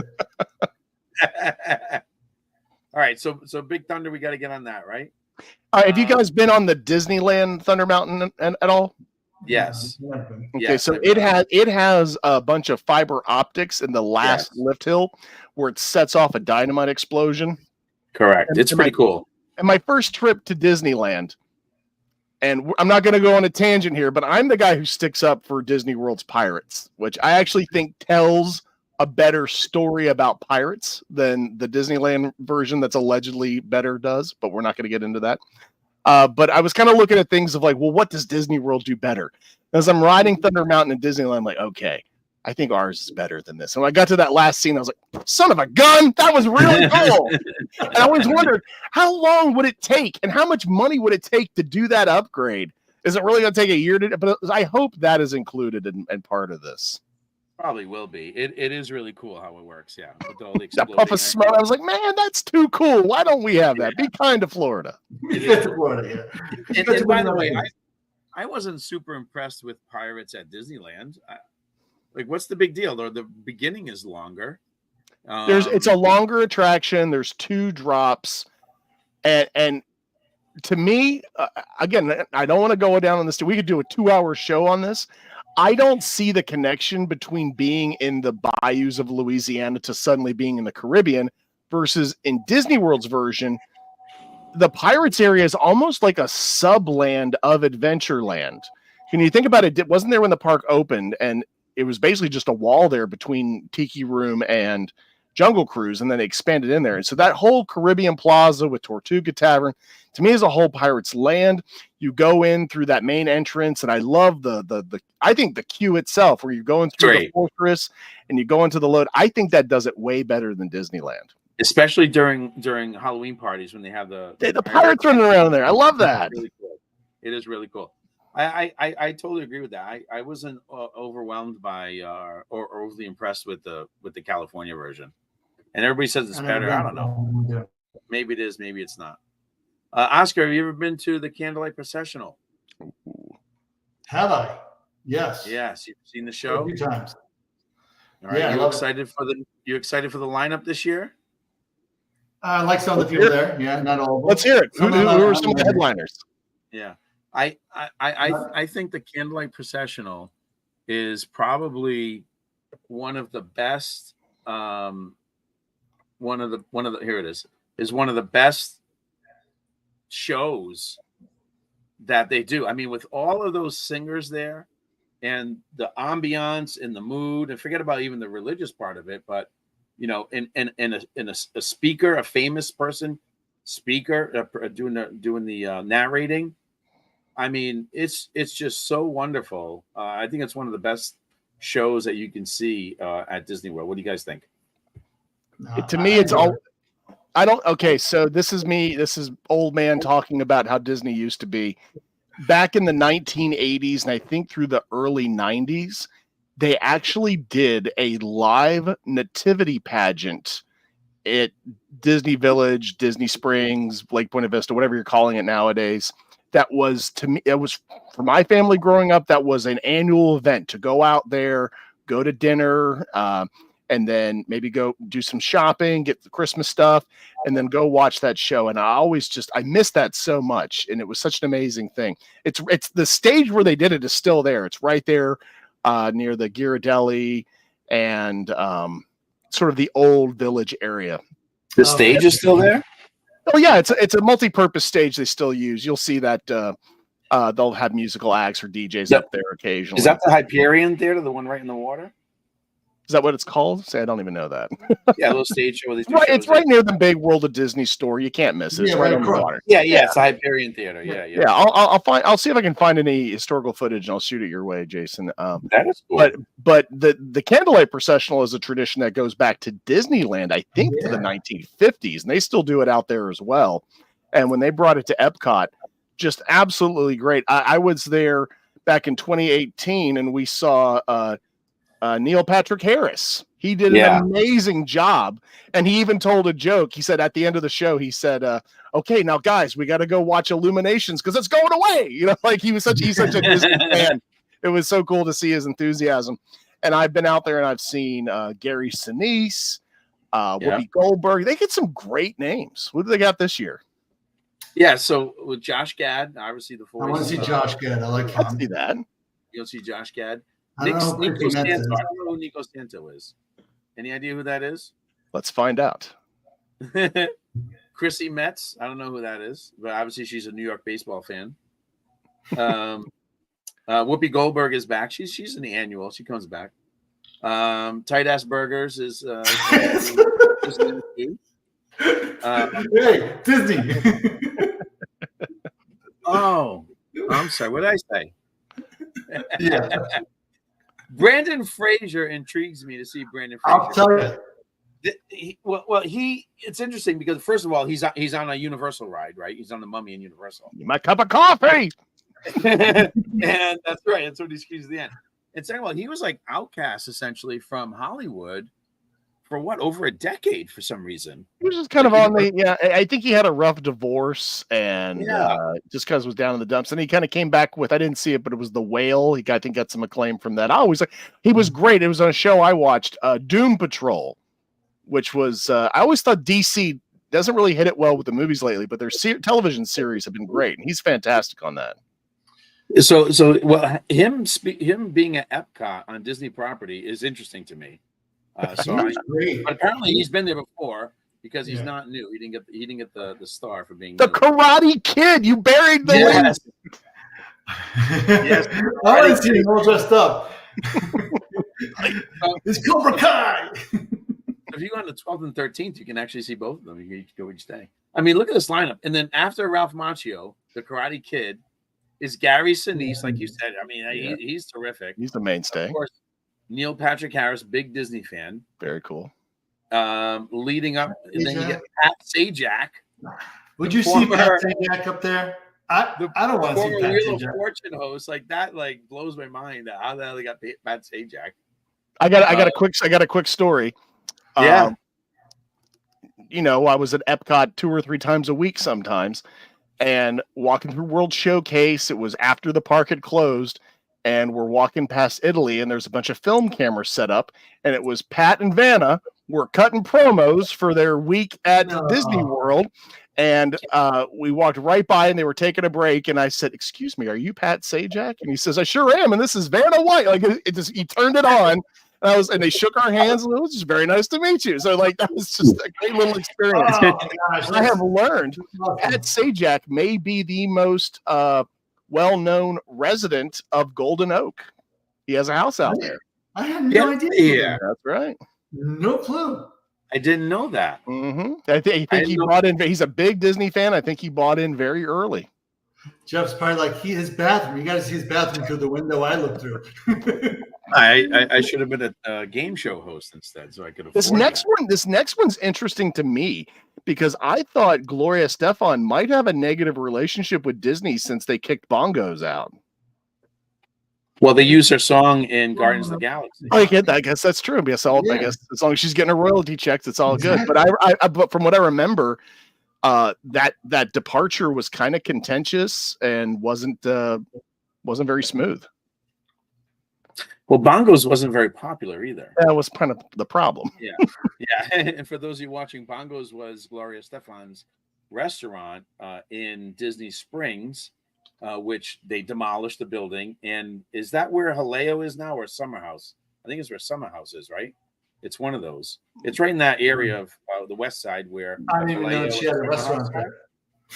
Yeah. Gloria Estefan. It was called Bongos. It was a two-story, had like these balconies on the second floor overlooking. It was a happening place. It was great. It's a cool-looking place, but nobody went there. The food apparently wasn't very good. And so they knocked it all down, and now they have, I think, 2 restaurants there. Or it may just be where Summer House is now. I'm pretty sure it's just where Summer House is. But yeah, I'd never heard. Well, apparently Daniel wants to go see Gloria Estefan do the dining package. He wants her to sing. 5, 6, 7 times. Then we got Admiral Adama from Battlestar Galactica, Edward James Olmos. That's really cool. Wait, who's Edward James Olmos? Who's that? He's been in so many shows. He was Miami Vice, wasn't he? Yes, I think he was in Miami Vice. Yep, he was like the captain or whatever. Yep, he was in Stand and Deliver. He was in the movie Selena. Yes, he was the father. Selena. He was the detective in Blade Runner that was following Harrison Ford around. He's great. He's a great character actor. Yeah, okay. And of course he has the task of narrating on Christmas Eve and Christmas Day. So, wow. If you go there, I guess he's because those days are the main days. That's when the whole park is packed with packed. Yeah. So, does that mean anything if they put who they put on those days? I think there's right? Because people are there specifically for those days. Yeah. And I think it'd be pretty cool to see the candlelight processional, especially on Christmas Eve. Too. There to hear the story on Christmas Eve. That'd be pretty cool.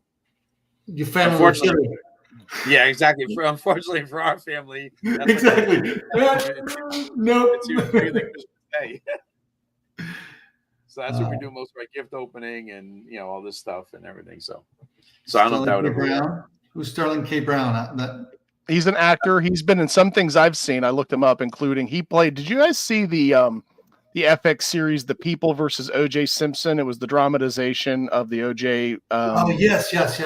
He did, yes. He played Christopher Darden on that, and I remember him being really good in that role. And he's also been in a couple other series and movies, so he's known. Okay. I'm pretty sure the people that they're picking are well known. Yeah, because I don't think they're going to pick anybody who has like maybe just one movie and just. Trivia question, Oscar: who is Jodie Benson? I have no idea. Oh, he doesn't? No. The name rings a bell. I'm trying to put the face to it. I can't put a face to it. You probably won't. Okay, I'm going to give you a clue. You probably don't know her face because she's most known for being the voice of a Disney princess. Oh, okay. Oh, she's Oh my I God. couldn't tell you. Give me a guess, Jason. Moana.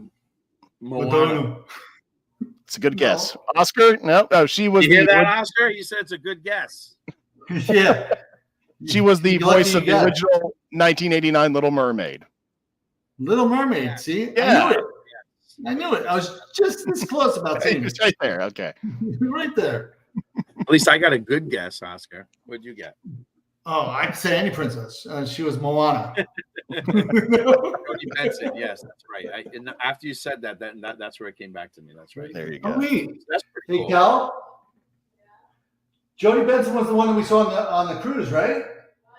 Jodie Benson was the one that we saw on the cruise? Oh, Mr. God, it was not. Honey, where's my super suit? That's what I- Exactly. Listen, you're lucky if I remember anything. There you go. So we're gonna plan to see Candlelight Possessional this year, possibly, right? I We definitely gotta- want to see one. I mean, What's the- Josh what's the- Gad, Brendan Fraser, Ralph Macchio. I kind of like. I want to see it, but I want to see, like I said, I want to see him with his Cobra Kai and everything. But He's got to wear his Cobra Kai outfit. Brendan Fraser is going to be there Wednesday the 11th and Thursday the 12th, which is probably going to be a good night because it's a weekday. So I'm definitely going to be out there for one of those nights. So you guys got to hit me up. Okay. see, I saw him last year, and he was so passionate when he was speaking. He actually started crying.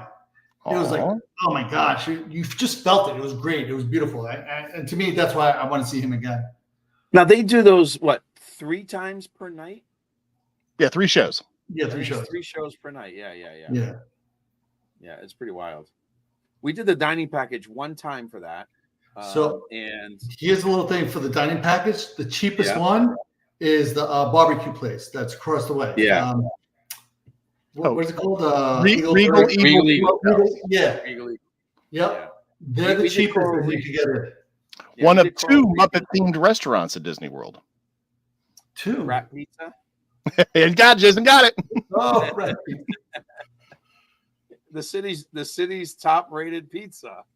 Rat The sign pizza. doesn't work. It's rat pizza. What's the name rated that pizza? Barstool. Yeah, Did he Dave Yeah. really? Yes. He gave it like a 7.1. I'm like, dude, he's just saying that because if he got any less, they'd probably kick him out. But Yeah, Can I tell you the best thing of when Dave Portnoy did that is everyone hyped to him how cool all the Star Wars stuff was. Oh, you got to go on the Star Wars stuff. So he's in the park. He's only there for a couple hours. Apparently, he went on Star Tours and then went over to the launch bay, got his Pizzerizza pizza, and left. And the next day, he wouldn't shut up about how much fun he had and how great it was. And then everyone in his comments is like, you didn't even go on the big new ride, Rise of the Resistance. He goes, I didn't see that. Where was it? I didn't know that. He was just raving about 1989 Star Tours. Oh my God. He loved it. He didn't even go into. Didn't know. Again, that's the whole thing. He thought he got to the Star Wars. That is the problem statement. I used to think it was not a big deal that Star Tours wasn't connected to Galaxy's Edge. But he walked up there, he saw the walker, he got a selfie, did the ride. I think he did Star Tours a couple of times and he realized that, it changes each time. Oh, this is re-rideable. But he did, and he went to the launch bay, and I think he got a picture with Darth Vader, but he didn't. Yeah, there's like nothing at launch bay anymore. I actually still like Star Tours. My wife doesn't like it. I wrote a little piece for our podcast a couple of months ago, and I posited that Star Tours has the potential to be one of the best rides at Disney World, and it is one of my favorites. When I was in college, my buddy Daniel and I, when we were broke college students, his sister worked at what was Pizza Planet at the time. So we would go out there on weeknights. We'd ride Star Tours, Tower of Terror, Rock and Roller Coaster over and over again. We'd go over at 8:55 to Pizza Planet, and all the pizzas they couldn't sell that day, they would bring out and give to us. We had to buy our own drinks, but we got the pizzas for free. Oh my gosh. Dude, that pizza, I don't know. Hey, when you're a broke college student, you'll take whatever you can get. Yeah, exactly. True. So the Jawas, buying their food at 7-Eleven. So I had forgotten the name, but the Jawas, right? I was looking at. That was the worst thing they ever did, was getting rid of them out of launch bay. Oh yeah, they would trade junk with you. They would give you little trinkets and pins. And... Oh yeah, that's right. They were so cool. They'd walk around. There used to be a dessert party there too. Mm-hmm. The dessert party was good. Yeah, because the dessert party was there. Yep, the dessert party was there, and you had what you call it? Who came out? Chewbacca. Came out. A few of them. It was great because you actually, it wasn't crowded, but you had the character come up to you.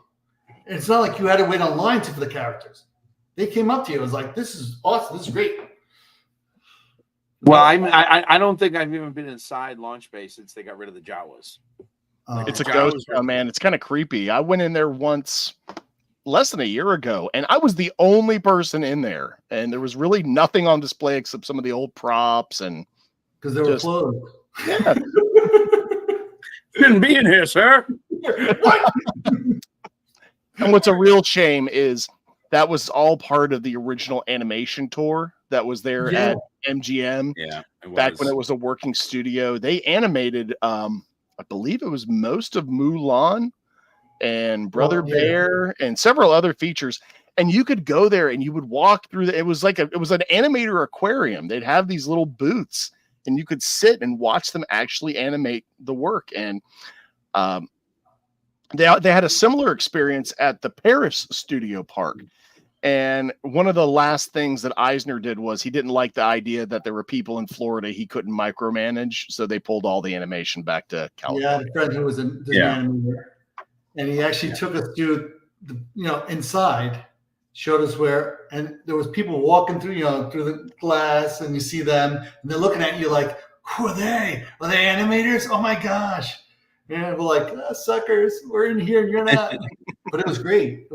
But again, yeah, they let go of everybody. Well, on the backstage tram there, you could also drive by those windows in the tram, and you would see the artist. Like you said, they were actually drawing real movies. But at the time, you drive they by were and see not the real artists.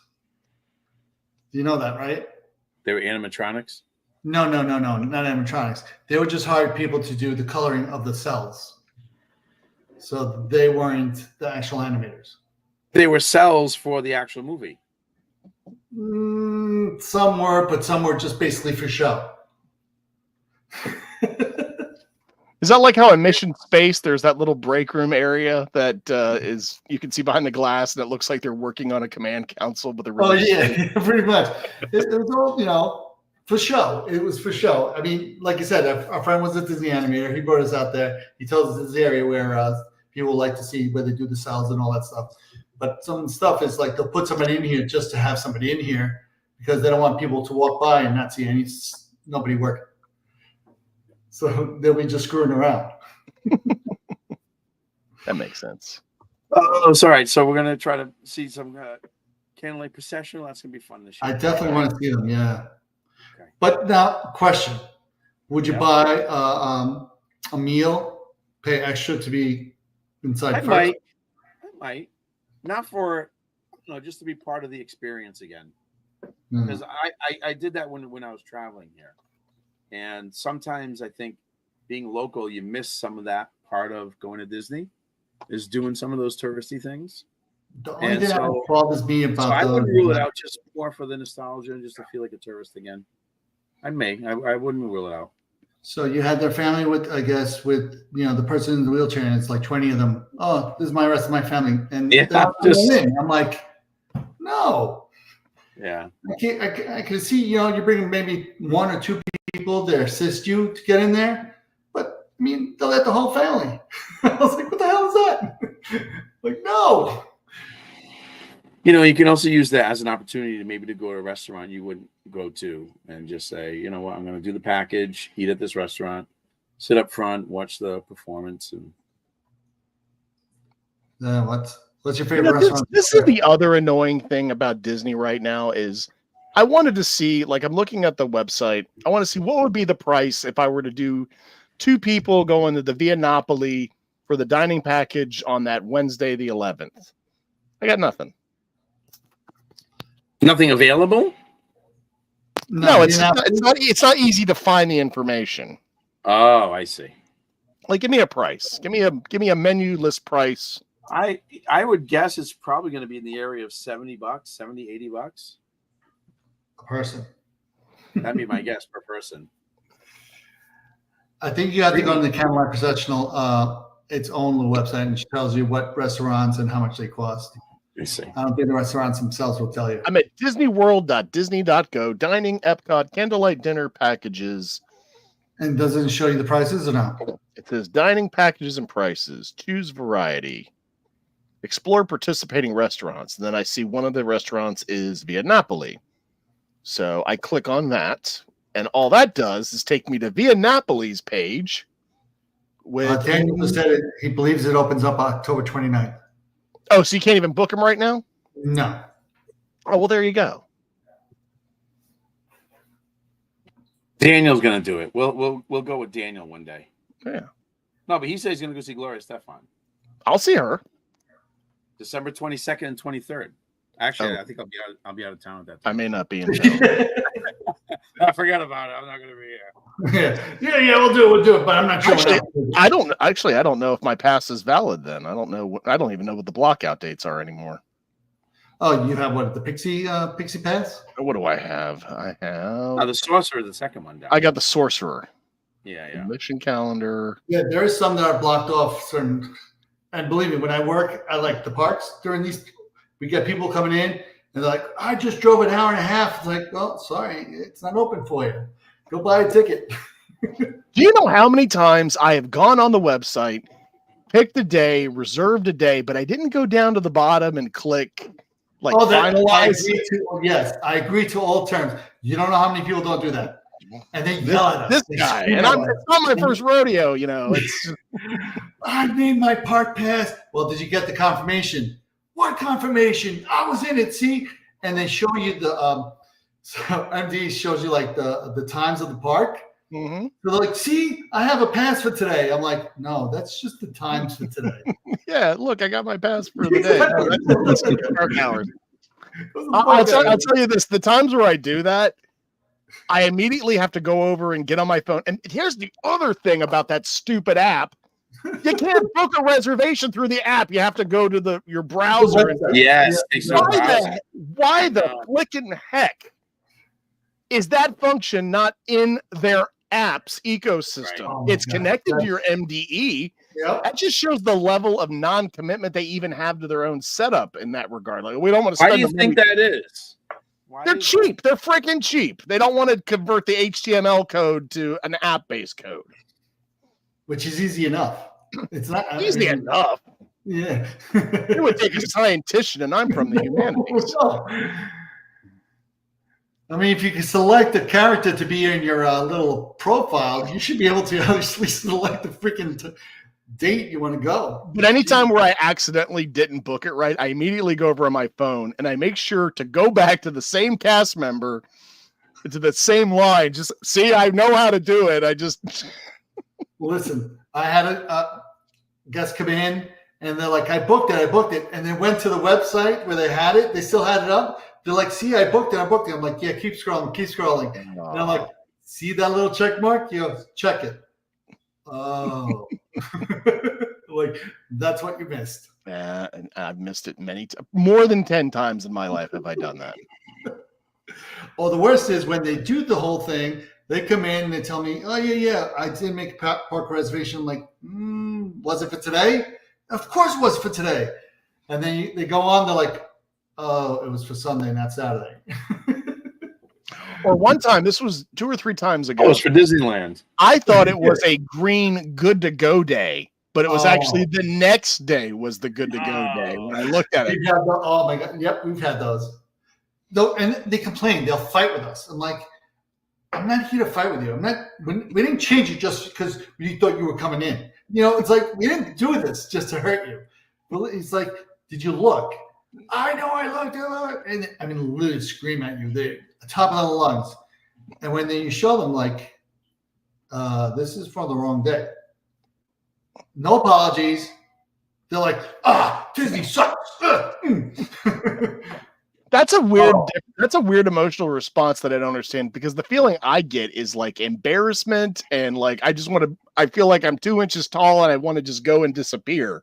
I don't want to argue or yell at anybody. I don't want them to know that I screwed it up. So Yeah.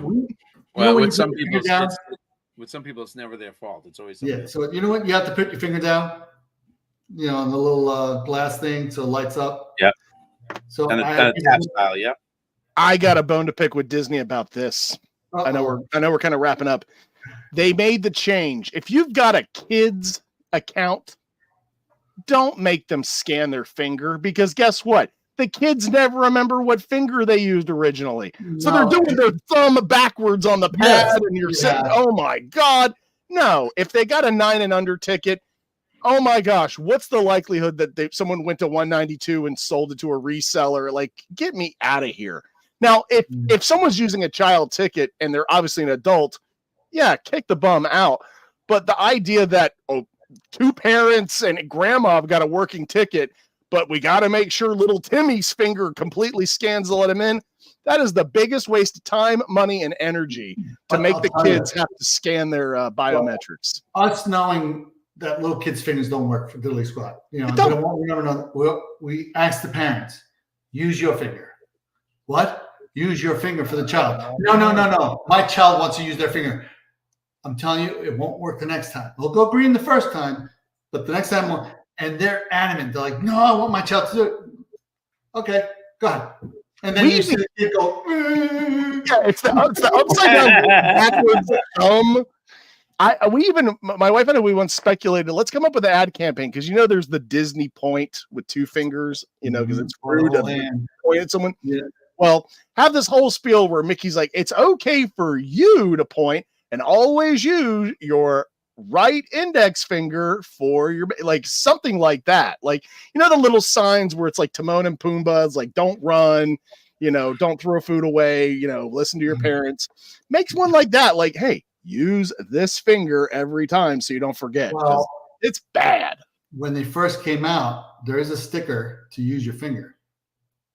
Okay, there you go. Yeah, that's what the finger. More there's a sticker on the actual piece to show you what finger to use. And the worst part is that we get somebody, put their finger down and they get the blue, and it's like, okay, was that the actual finger you used last time? I always use this finger. And then they get like upset because you're telling them it's not working. Then they go, can you use your other finger? Just say if they were using the right, use your left finger. I'm telling you, this is the finger I use. I'm like, listen, we have to wait for guest relations to change it anyway. Can you just try it? Dude, turns green. No apologies, nothing. They're like, and again, Disney sucks. It's like, Disney did not do this to you. And the best part is, because we have the cameras that capture you, the minute you put your finger down, it captures, you put down the finger. That way it shows who actually put their finger down. And so many times, guys like, I don't understand why you have this crap. This is the same finger I've been always using. And here we are with the picture going, you didn't use your finger that time. And then you see the people's faces are like, why the hell did I use the other finger for? And it's like, they blame Disney for them doing wrong. It's like, no, you didn't do anything wrong. You just forgot. It's always somebody else's fault. I have learned, because I was never a big fan of the magic bands. The thing I actually love about them is for hotel guests, specifically when you're by the pool and maybe you want to order food or you're at the water parks. That to me is a great experience. But you can't, that's another problem. As an AP, you can't tie your credit card to your band unless you got a hotel stay, which I never liked that. Why bother? I love using the phone ecosystem with my pass on there. And I've recently learned I also will use my smartwatch for it. The phone is 10 times faster than the watch. Yeah. When you go to scan in. So lately I've been just using the phone. I had a lot of times as someone who spent years videographing Disney World, sometimes now that I have the smartwatch with the phone capabilities, I will purposely leave my phone in the car so I'm not staring at a screen all day and I'm actually experiencing the park. Can you go next? Pardon? So when you go next, and I'll find your car. Thanks. There you go. But I did notice that the watch is much slower to scan in than the but it's still a great feature. But I will say the watch picks up the ride photos much better than the Magic Band does. I must put out a better signal. I'm guessing, because with that one, I couldn't tell you it actually picks up better. They added the photo op to, it was Haunted Mansion specifically. And if I'd wear Magic Band and go home and look at my pictures, about less than half, but more than 25% of the time, it wasn't me. It was someone else. But ever since I started wearing the watch, gets me every time. So Really? yeah. I still wear the Magic Band when I'm doing like a resort stay. If I'm Yeah, it makes sense. I'll wear the Magic Band. Yeah. When you can Yeah, tie 'cause your the watch won't open the door yet, which I don't understand. Oh, it won't? Nope. The watch didn't open the door. No, it won't open the door. I had to use my phone. The phone So opened it. that to me Oh, it was the like, phone. yeah, the phone will open up the door, but your watch won't. So I was like, All right. that's ridiculous. As a technology product manager, to me, that's just a table lookup function. It should take less than 20 hours of some guy making $60 an hour to connect. And they just like, leave it. It's probably like, well, if we do this, there might be more people complaining that it didn't work.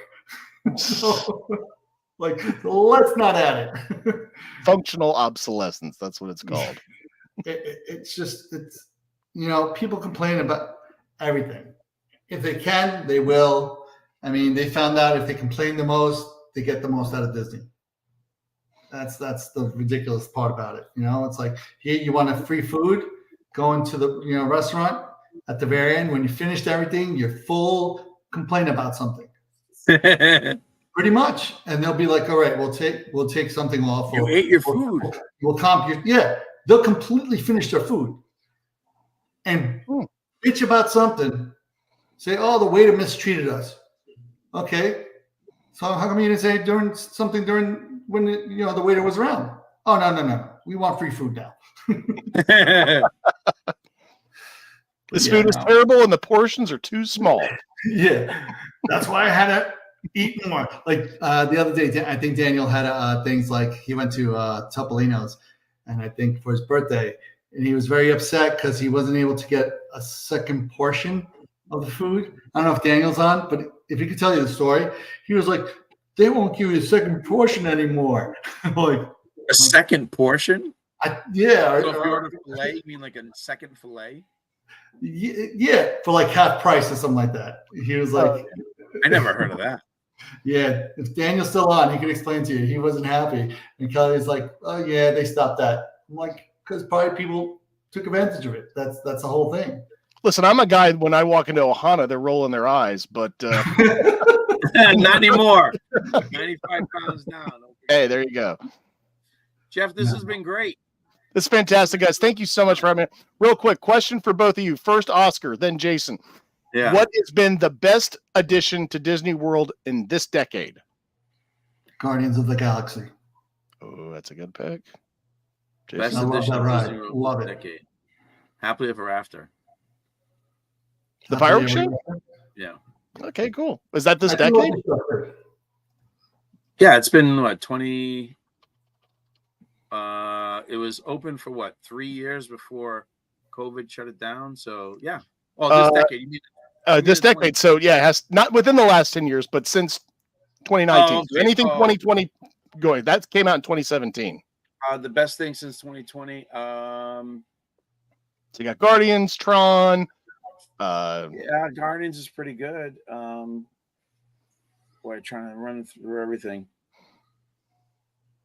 It's funny, you don't realize how much they've added. Yeah, they've added quite a bit. I don't know. It's tough to say. Yeah, I don't know. I'd say Guardians, I suppose. Guardians, I yeah. can't think of anything else. That is allegedly the most expensive roller coaster ever built. Ever built? Ever built. It's enclosed. It's indoors. That adds to the cost immensely. What's your favorite, Jeff? I may have said Tron because I really like it as an addition to Magic Kingdom specifically. Mm-hmm. I love, and I feel Ratatouille doesn't get enough love. I think it's actually a really fun and great attraction, and I think it's a great example of putting an IP-based thing into World Showcase that doesn't take away from it, and they didn't replace anything. It's not like they took out a classic like Horizons or World of Motion to put it in. They actually expanded that part of the park. So Yeah. I really like that. That's and it's been I really like that film too. So that really was very special to me. But Guardians is very impressive. For me, I had no problem getting boarding passes for Rise of the Resistance back when they used to do it, especially when you had to do it in the park.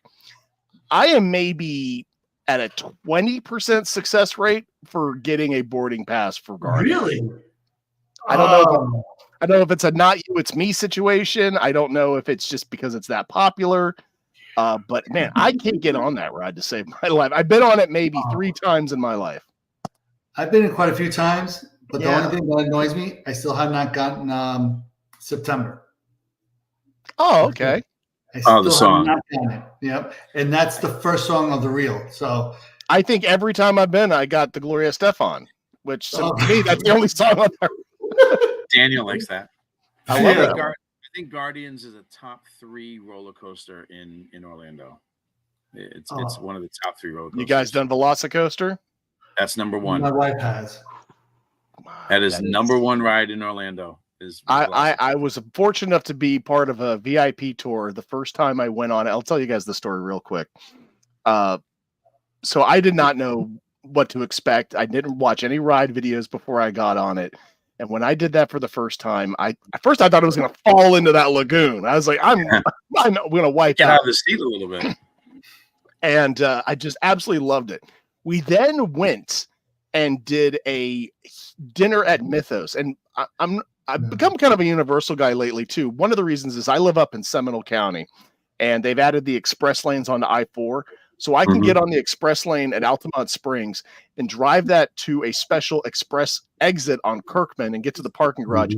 I can get out to Universal property and park in less than 15 minutes sometimes. Oh, wow. It's amazing. But traffic on I-4 is always backed up right after Sand Lake Road in that I-Drive area. I don't care if it's 8 at night, 2 in the morning. It's always backed up right there for no discernible reason. So it always takes me about 30 to 35 minutes to get out to Disney World. So Universal is now in the rotation for me. The second time I went out on, so I'm on this VIP tour at Universal, and all your food and drinks are comped on this tour. You have a dinner. So we went to Mythos, which is a great restaurant. And what we learned was everything you order is gratis as part of your tour package. But the waiter is tipped an 18% based on what the bill would be. So they brought us, everyone got their own sparkling water. Everyone got a soft drink. Every adult got an adult libation. Every person got an appetizer, entree, and dessert because the waiter kept upcharging us because we're not paying, but he'll get his gratuity based on whatever the bill would be. So he doesn't care. We don't care. We're having the time of our lives. I go back to get on Velocicoaster. I was like, I just went on this an hour ago. Oh my God. It's like, can I go to the bathroom real quick? Or hey, Patty, you can't go on. I'll tell you, when I was at my heaviest, I went to ride Gringotts for the first time, and I couldn't get on. And I even did the tester seat, and they said, it might be iffy. So right when I got to the load, I said to a team member, I said, hey, I may not be able to ride this. I want to get on, try it. If it doesn't work, let me off. Don't make a big thing about it. Don't be like, oh, I'm so sorry. Don't be so apologetic. Because one time I tried to go on Flight of Passage, and for whatever reason, it just wasn't working for me that day. Really? And so so my wife stayed on, and I said, don't worry about it, honey. I'm going to wait for you at the exit. So I go out to the exit, and I'm sitting there. There's a little booth right outside the exit of the ride. And this very nice cast member comes and sits down and is making small talk with me. And I think they're just being nice. And then they say, I'm very, very sorry you couldn't go on the ride today. I hope everything's okay. And I was like, I'm fine. I've been on this a dozen times. It just didn't work. I realized, they thought I might be really upset about this. I was like, oh no, I don't want you to be upset that I might be upset. Like, I'm okay. I get it. Dude, we were at doing whatchamacallit. Oh my gosh, how could I forget the ride right now? Magic Kingdom, Space Mountain. Sorry. Yeah. We were waiting, and we saw the guy, and we're like, he's not gonna fit. He's not gonna fit. We know, like all of us knew he's not gonna fit, but he did the same thing. Let me try it. So the cast members like, all right, try it. The problem was they couldn't get him out. Gonna get him out. Yeah, I was No. gonna say. So did he do the ride? No, because he Oh, went because he and kind of got stuck He got trying stuck. to get in, and they had to call like 6 other cast members to pull him out because he couldn't get out. Oh my God. And he was with his kids, so he wanted to go with his kids. I understood that, but I'm like, I felt bad for him, and I'm like, kind of got mad at the cast members. She was telling him, "Sir, I apologize, but you will. I mean, not to be rude or anything, but you're not gonna fit." But because they had to be nice and said, "Sure, go ahead, try it." He got And it shut down stuck, the ride. and he was like, "I can't go any further." They're like, "All right, can you try to get out?" And he goes, "I can't get out." So we're there like, are you kidding me? Like, It's not easy to get out when you got your legs extended going to sit in there. It's not easy to get I don't out. even think his legs got it. Like he put his leg and like just top of his body kind of went into the like bucket, and he just got jammed in there. And he was like, "I can't move." They're like, "Okay, let's get out." And he's like, "I can't get out." So it was.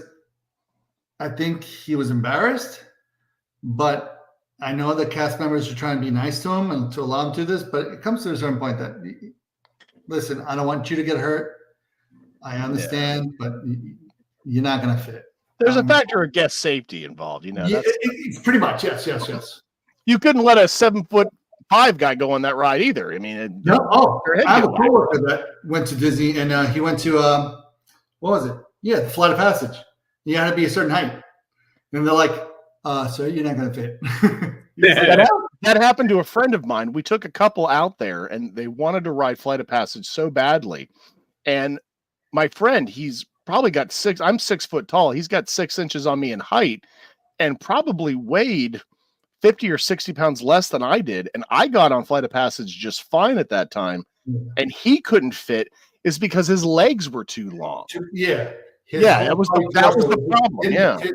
And he waited online. That's the worst part. Mm-hmm. He waited online. But they did good. They're like, sorry, but you know what? We're going to give you a fast pass to another ride. So they did well. The other problem statement with this, and Disney doesn't have many of these. They have a couple. Universal has more. It's the whole tester seat in front of the ride. Oh, yeah. Boy, if that's not a walk of shame, being somebody who's plus size and being on stage in front of everybody, like, get the green. Oh, no thanks. I'll go get a butterbeer. You guys enjoy the ride, you know. Yeah. But they do have the ride. Just say if you don't fit, they have the sit down ride that's in the back. On Guardians. Not Guardians. On Tron. Yeah. So you would have to wait for that seat. Tron, I've done both, and it's not a size thing. I just prefer that back seat. I think it's a better experience. I think it's more comfortable. Is it better experience? Somebody said the same thing. They love that experience better than actually sitting on the cycle. Totally. I will ask. I've been on Tron more. I've probably been on Tron 10 times compared to Guardians 3. And I will always ask for the back row on Tron now. Even if someone said, "Oh, you can do the front row," I would take the back every time. Just because I'm in roller coasters, that tends to be a fun experience because you get whipped around a little bit more. Yeah. I feel like I'm trying to fly off. I'm gonna ask for the back seat next time. Oh, Jason, number 1 was Velocicoaster. Number 3 was Guardians. What's that second coaster? Hagrid's. I love Hagrid's. To me, Hagrid's and Guardians are interchangeable. You want to call one of them 2, one of them 3, that's fine. But Hagrid's is just one notch below Velocicoaster because it doesn't have all the inversions. But the speed, the smoothness, like the unexpected part of it, like where you drop down, you go backwards. My buddy fooled me. I didn't know that. I didn't know that was going to happen. And the first time I was on it where it does that drop, I thought, oh my God, what is going on? What's wrong? Yeah. Yeah, that's right. Yeah, I didn't realize that you dropped. You're like, what's going on? Such a good ride. It's so good. And clearly Velocicoaster is number 1. I mean, hands down. But the other 2, and Guardians is excellent as well. So just between those 2. I went to Islands of Adventure when the weekend it opened in 1999, and I took 15 friends of mine, people that I went to high school with, college, you name it, had a huge group. And we did the thing where we stood in line for 90 minutes to do the fire and ice coasters. We did both sides, and we did the thing where you had to wait in the extra 30 or 40 minutes for the front row. So I was a fire and ice coaster, which became the Dragon Challenge coaster nut. And that was back when they would actually do the near miss at the same time. There was one time I had a buddy of mine who was a Universal team member. We planned it out. We orchestrated this, and he's pretty tall, and I'm decently tall, but he's taller than me. And when we did that near miss, we intentionally tried, and we did connect feet. We tried to kick at each other. Oh my gosh. And because there were too many of those types of collisions, they changed the timing on that so that it would go like this and then that, so they wouldn't be at the same time. Because you could, if you were good enough, you could actually connect on Hit that. your feet. Wow. Yeah, I was so ticked when they tore that ride down. I used to love to go out to Disney, especially when I lived in the Maitland area. I would take the 429 instead of taking I-4, a little bit more in distance, but it's much quicker in time. And you would pass in Apopka, there was this big old metal scrapyard where they scrap steel and cars. And about 2 or 3 months after they took down the Fire and Ice or the Dragon Challenge coasters, the wreckage of it was plain as day, the red track and the blue track were all there being scrapped. And I was so ticked that, oh man, did that for a stupid Harry Potter ride. And man, that first time I went on Hagrid's, I was like, this was a good change. I'm glad. Yeah, I like this. I'll shut up about it. And that's why, again, this is the lifelong locals perspective. That's why I don't get really bent out of shape when things close, because I want them to have the opportunity to try something new and different. Now, I'd prefer them not to replace things, but they're always looking after the bottom line. Yeah. As long as they make it better. Some thicker cows. You can't close Haunted Mansion. You can't close Pirates. You can't close Thunder permanently. Permanently, yeah. Yeah, and you can't close. Well, Space Mountain. Who knows? I think like what they're doing in Japan, they're knocking down the Space Mountain there, and I'd be surprised if they're not building the new Space Mountain with the Guardians track, because to me, when I first rode Guardians, that's the first thing I said. I said, this is Space Mountain if it were built today. Yep. If they had today's technology when they built Space Mountain, this is what they would have built. And I'm wondering if that's my theory is one of the reasons why they built Tron is so when they do eventually take Space Mountain down for a retheming or reconstruction, and that track needs it. Oh, it's still it keeps the balance of the park. There's still that big e-ticket coaster in Tomorrowland to kind of keep your attention over there. So you wouldn't notice Space Mountain being down as much, especially if you're anticipating something new. Yeah. See, the issue now is that they've already used the Guardians track. So it's in Epcot. So if they did redo it, they'd be doing something completely different. Yeah. So they can make it more Disneyland style. And by the way, that's one where I'm like, when I rode Disneyland Space Mountain, I was like, what was that? Was that even a roller coaster? That was totally different. Yeah. It's a totally different experience. It is different. And you can really compare the Matterhorn to our Space Mountain more accurately. Yeah. But just as an individual experience, I thought their Space Mountain has nothing on ours. We have a people mover that goes through it. It's actually 2 separate coasters, and there's actually a little bit of a difference in them. Sadly, I think it breaks down. They want to see the lights on. I think I was genuinely frightened of the abominable snowman in Matterhorn. Like when he jumped out. I was like legitimately scared of that thing. It was crazy. Guys, this was so much fun. Thank you so much for having me on. For joining us. Yeah, well, Jeff, we have to do it again, of course, right? Yeah. We'll certainly have you back, of course. And we're on every Wednesday, 9:00. And of course, we're going to have you on again someday. Do you want to share any contacts or your socials or anything like that? You can do that now. I mean, at this point, I'm not really doing much of anything, but if you do want to hear me talk about theme parks or animation or movies or whatever I happen to be thinking of, you can follow me on X, which is formerly Twitter, at JD Hennon. So JD Hennon. HENNON. I thought he was going to say, you can follow me at 1-800-MIX-A-LOT. You know, actually, and that goes back to the point I made earlier. Is I scrapped the WDW Scope account because to me it wasn't mine and it wasn't hers; it was ours. So Yeah. something I retired. No But way. I'll never forget those wonderful days, the connections I made, like with great people like you, Oscar. I'll never forget that wonderful time you took us to the top of Bay Oh Lake. yeah, right, yeah. That was such a wonderful experience. Things like that, Jason. Just running into you in the parks the other day and just connecting and I don't think we had ever met in person before, had we? Jeff, just one thing. You sure you still have your wallet? Yeah. Maybe briefly, quickly, hey, something like that. But yeah, but I don't think we ever did any hangouts or anything. So, again, that was just so great to connect with you because you were always there was a couple of people that I called our firsters, which whenever we went live, they'd be some of the first people to show up if they could. And you were one of them. You'd always be, hello, Jeffrey, or something like that. I always love that. So guys, thank you so much for everything. Thanks for joining us. Thank you for definitely a good time.